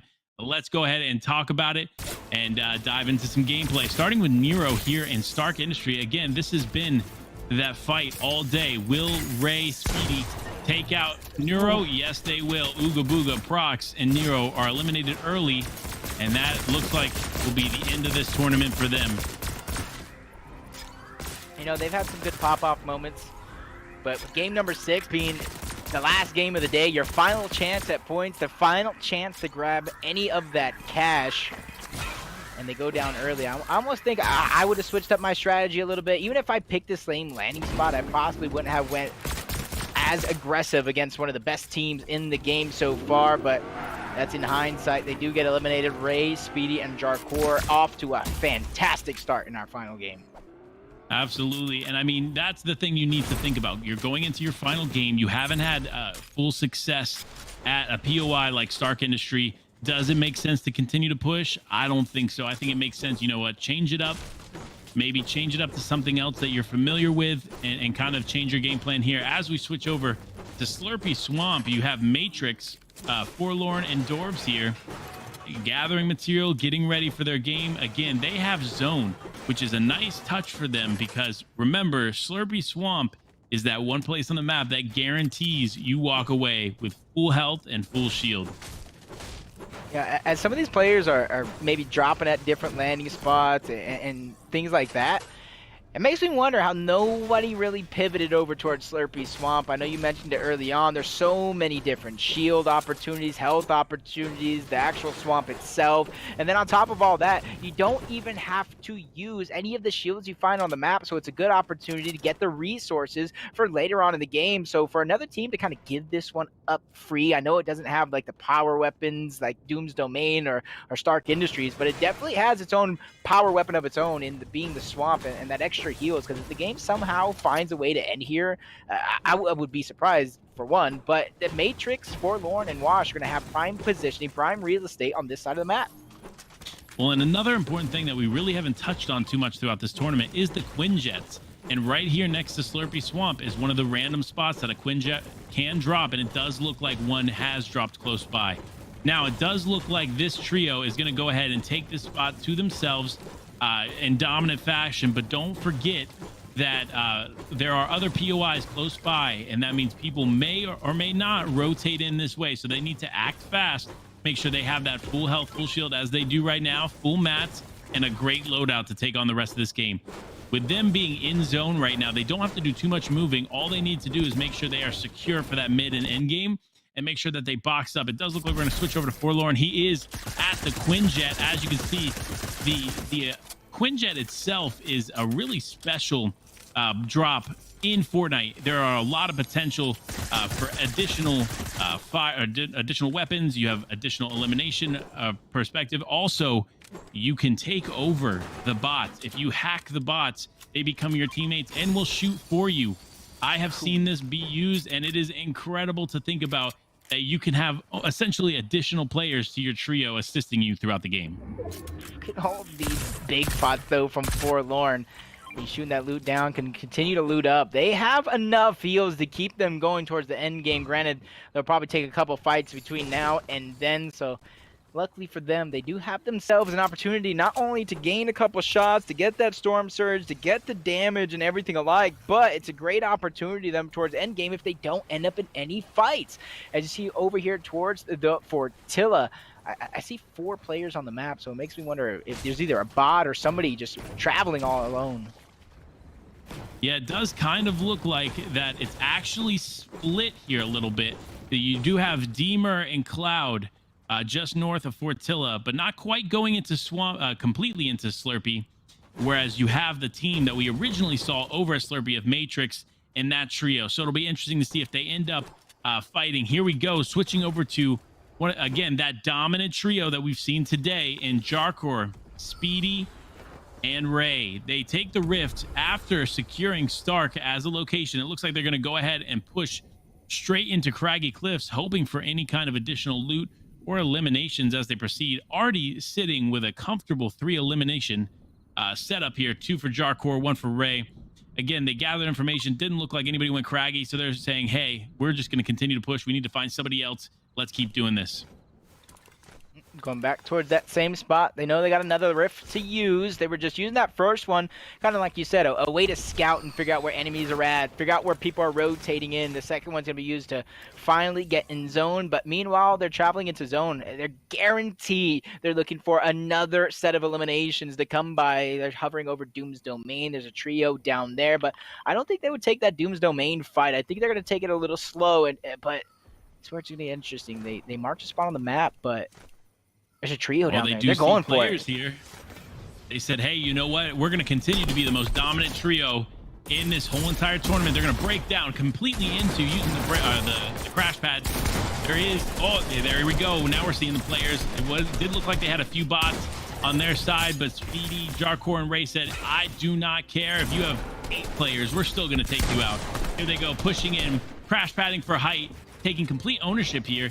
He knows, hey, listen, you know what? Maybe I lost height. I have to disengage a little bit, but let me get with my teammate. I'm going to go ahead and heal up. Ray is a little bit weaker, so I need to make sure that Ray is in tip-top shape. We're going to go ahead and build back up for height. Will they be able to do it? No, it does look like the crash pad actually launches Speedy off the side, and he takes a little bit of damage as he goes down. Here we go. It does look like Ray actually is eliminated. Oh, no, this could be bad for them. Jarkor going ahead. He's attempting to take as much control of the area as possible. He's going to go ahead and build back up. Oh, it does look like Jarkor is weak. He does have a player continually applying pressure here. Will he be able to make it out? He does. He does successfully hit him with the pump shot edit. He's going to go ahead, take a moment, heal up, drop down, and I believe go for Speedy's card here or just continue to heal. Remember, with that legendary Stark rifle, there's a lot of potential for hip fire and just the damage that rifle does.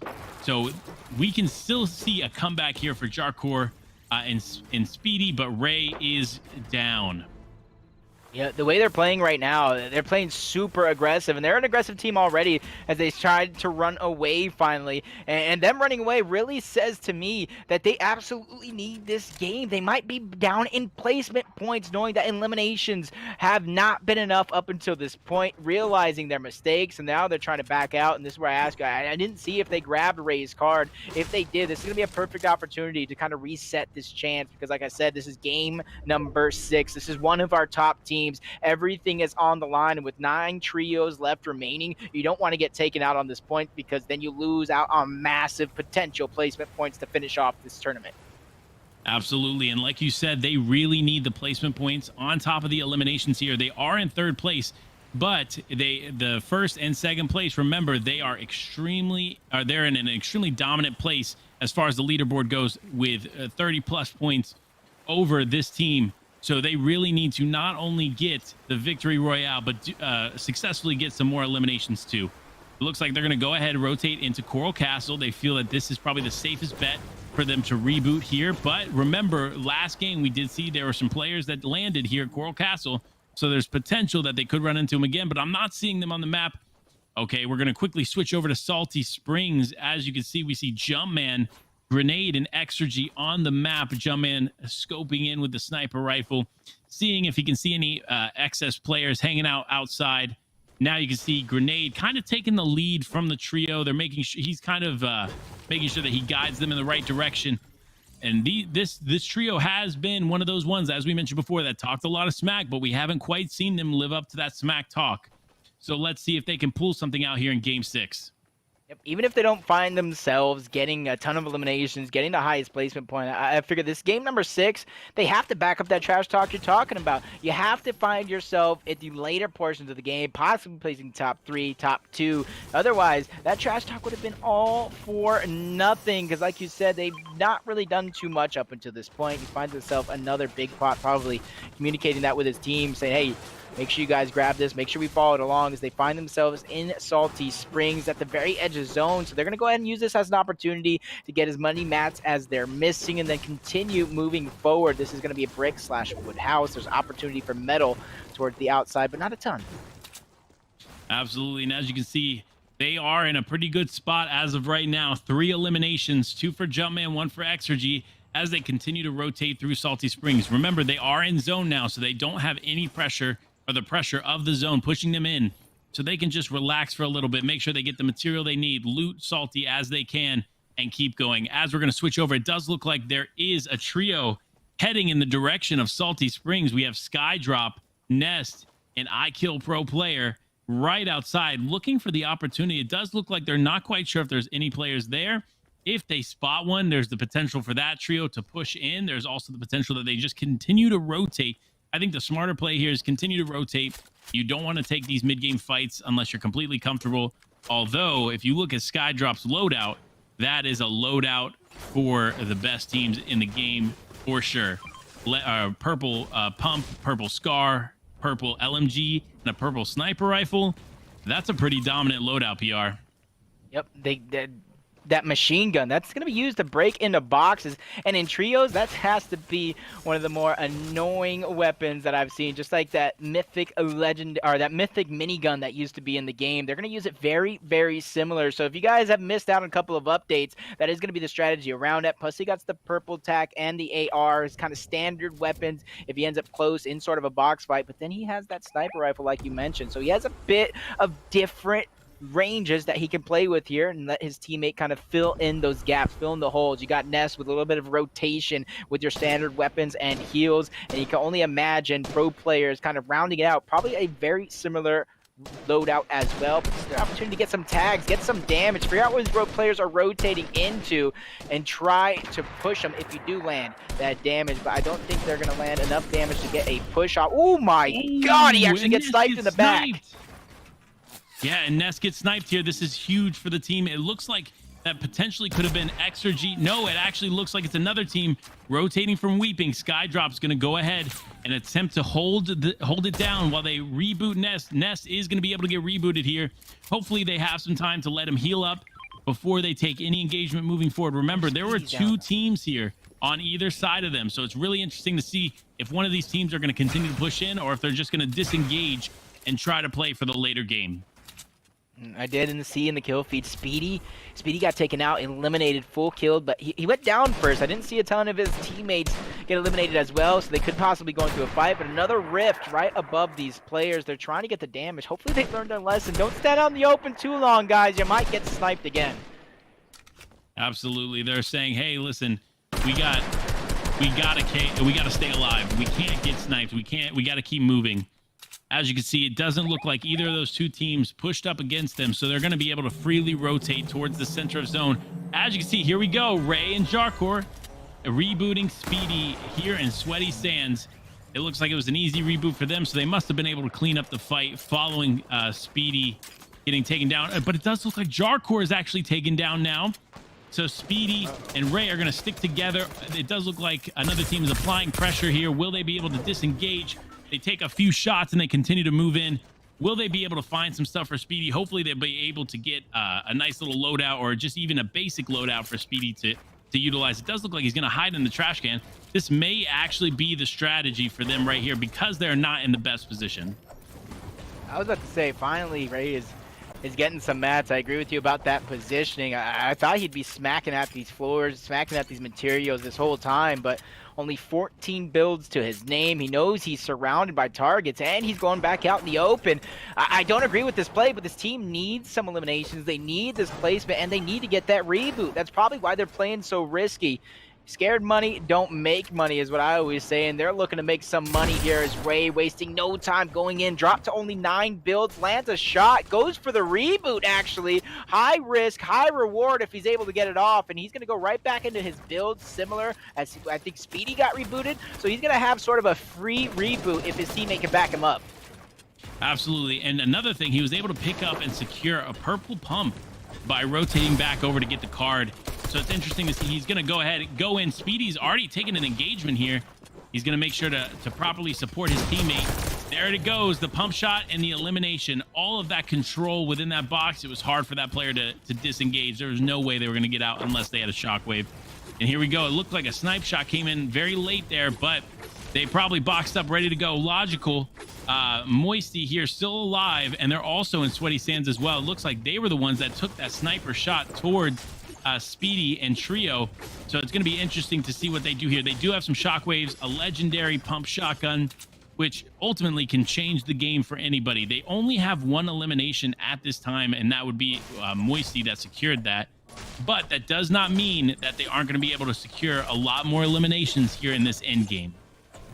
They're in a good spot to rotate through the low ground. No one really watching them just yet. They need to go sooner rather than later. Don't give these teams time to set up and turn around to watch their own back, because you will be on the receiving end of some shots, but it looks like they want to try to drive into the zone. I've seen this fail so many times, but I've also seen it work out towards the end. It's just a matter of where these teams are positioned, and I think this might actually work out for them for the most part, but I was going to think that, did he just leave his teammate behind?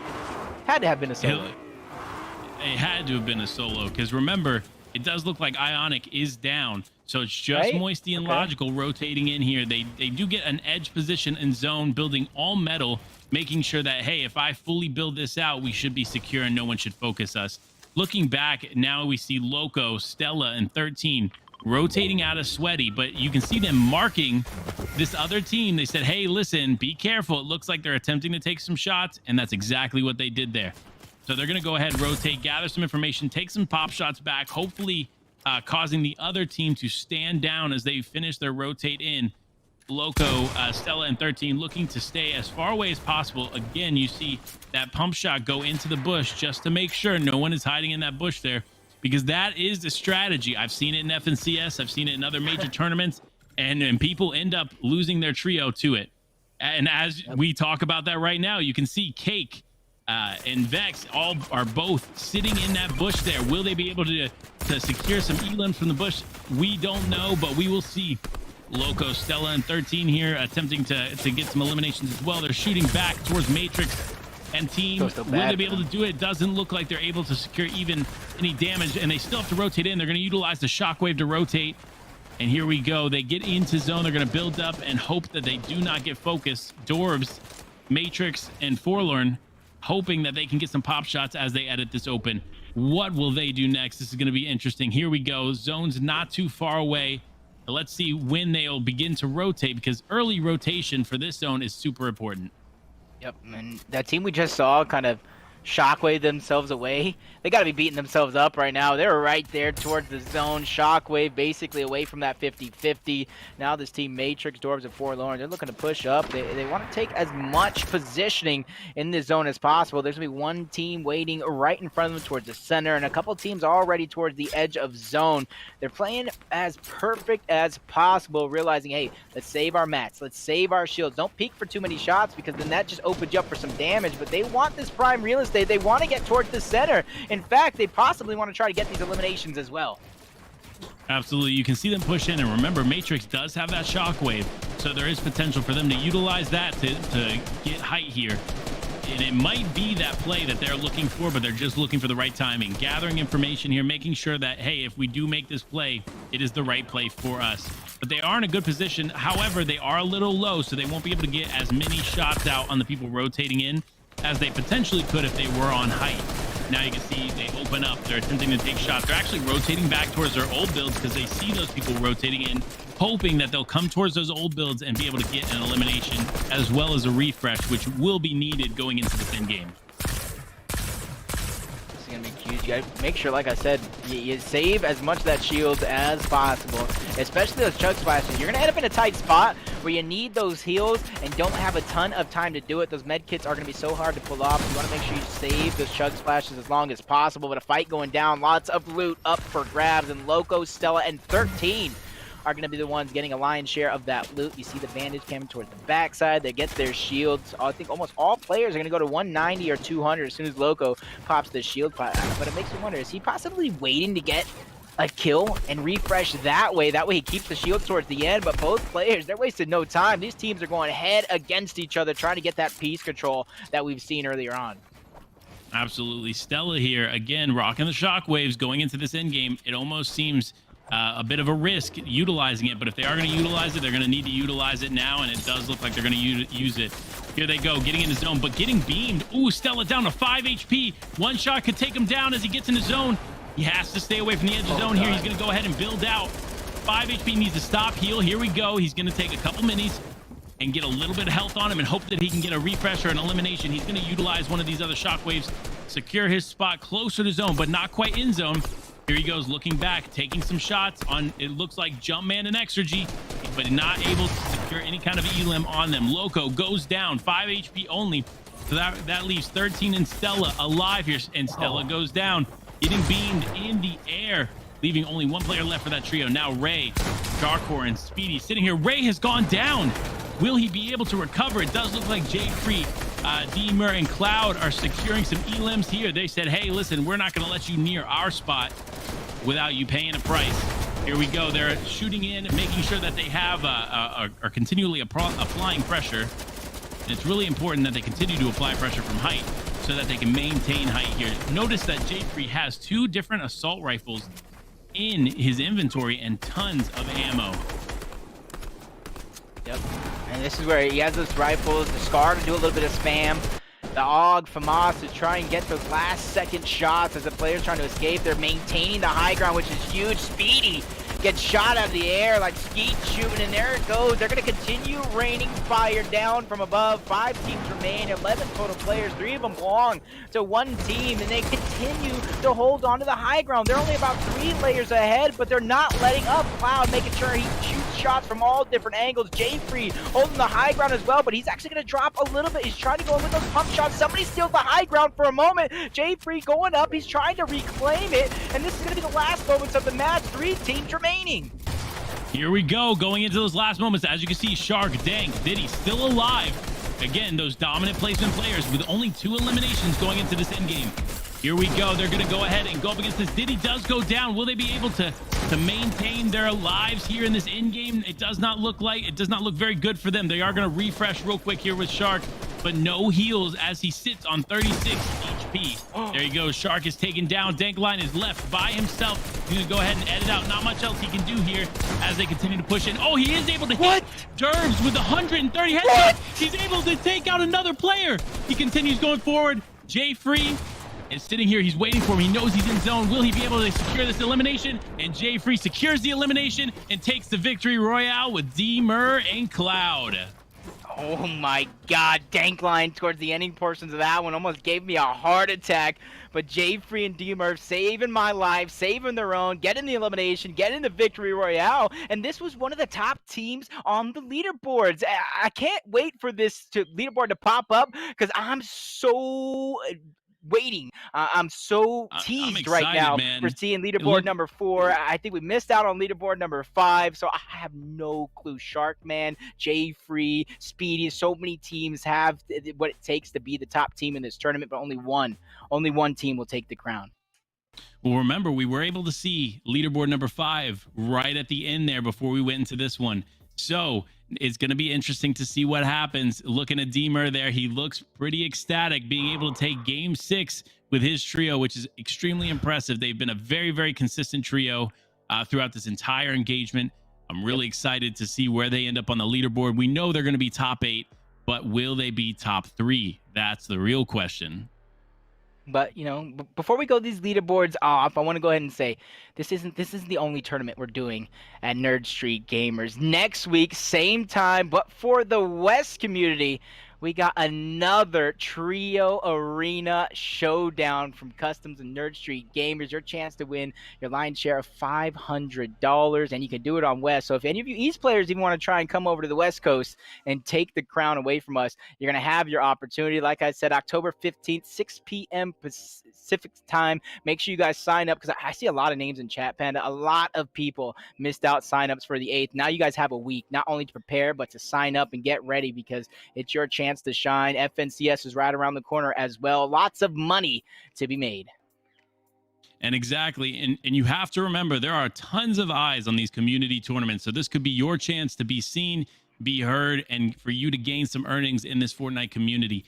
Now, we cannot forget, and we have to thank our sponsor of this event, and that is Mike and Ike. You know what it is. It's the best candy in the game. So take your candy game to the next level with a pack of Mike and Ike original fruits or Mike and Ike Mega Mix. The delicious, fruity, chewy flavors will help fuel your game and power up to keep you playing your best. Power up with Mike and Ike. We can't have this tournament without Mike and Ike. So thank you again for sponsoring this event. We really appreciate it.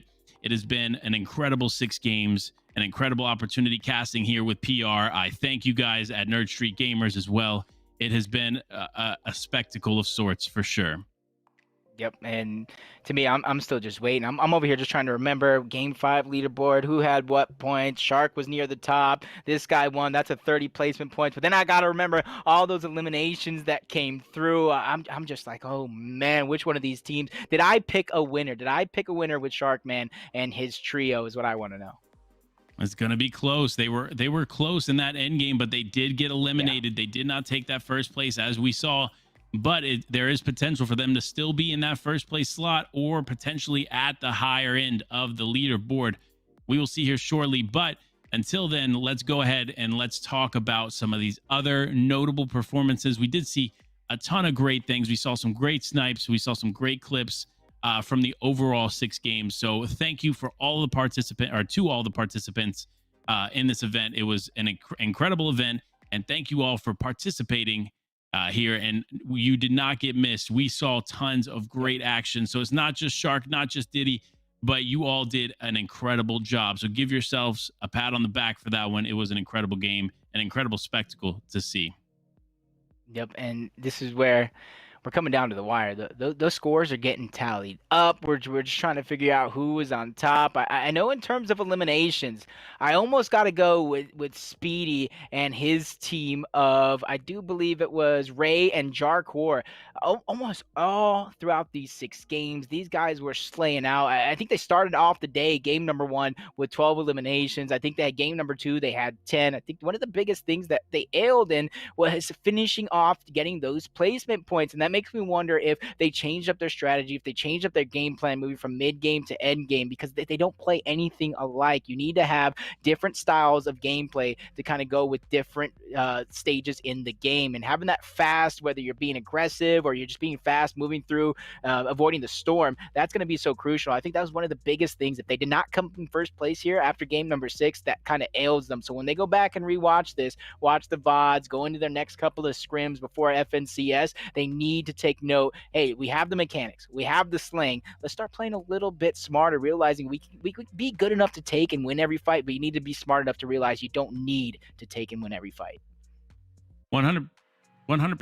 And these players have an opportunity here with this event to really just take a look back at this VOD and say, hey, what can I do better next time?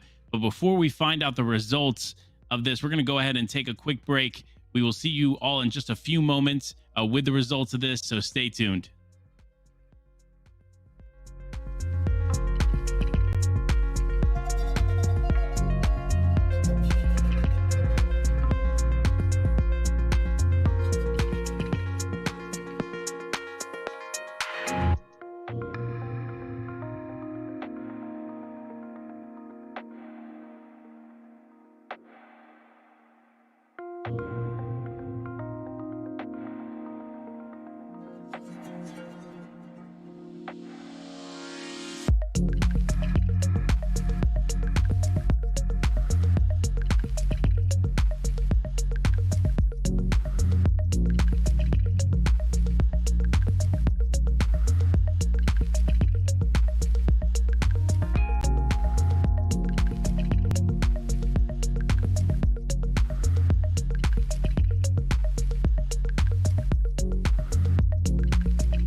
Here we go. Now, before we get into our final discussions on how these games went, we got to talk for a second.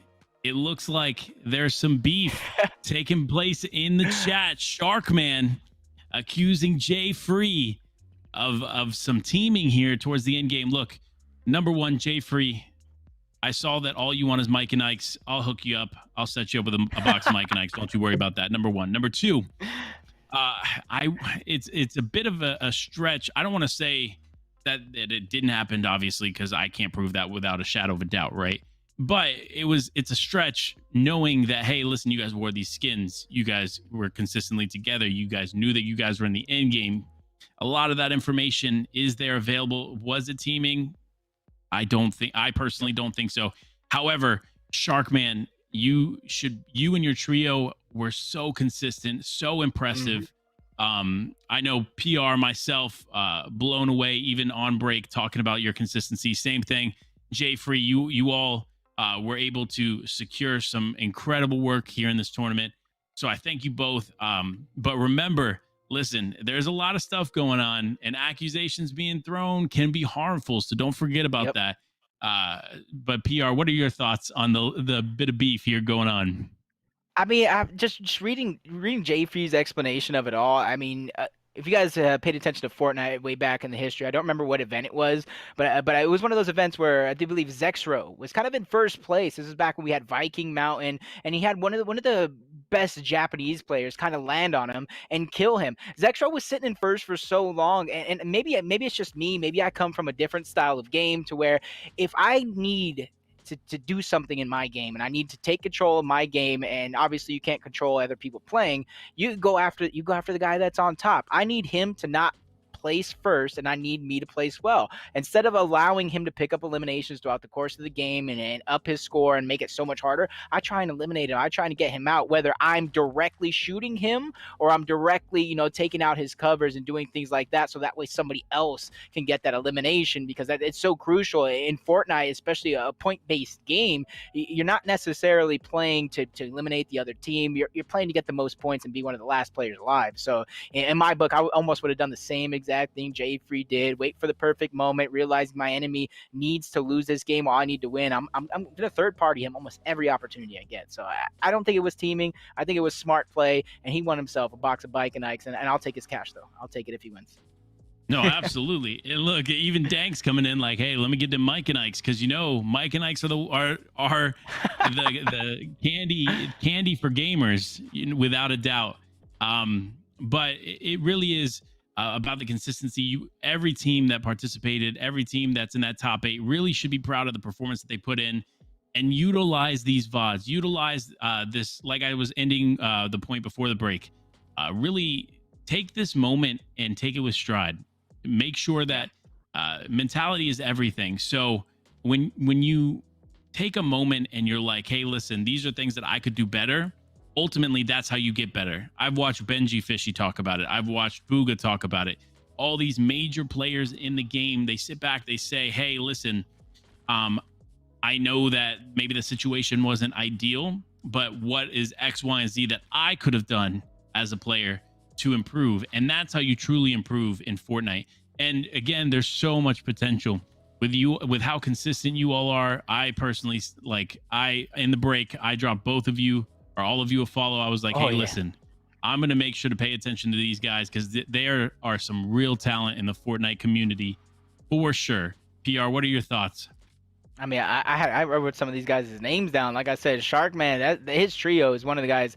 I'm gonna be looking up at that leaderboard. I'm gonna be going to Fortnite Tracker, guys, this weekend when those qualifications come around. I'm gonna be expecting to see you guys go through, day number 1, day number 2, possibly end up in the finals with trying to earn a chance in the FNCS finals. I do think there's some to learn for some of these trios, like the Speedy, Jarcore, and Ray. They're very aggressive. You can tell they're mechanically skilled like no other. It's just more of that end game. They need to start learning to play the end game just a little bit more. It's not all about kills. It's about winning and being the last trio remaining. But like I said, I don't want to take away from their mechanical skill. They're way much better than me. So I mean, that's not saying much. But you earned yourself a top spot here, where only time will tell. Because even though Sharkman did get taken out, I still think he's one of my favorites to win the entire thing via consistency.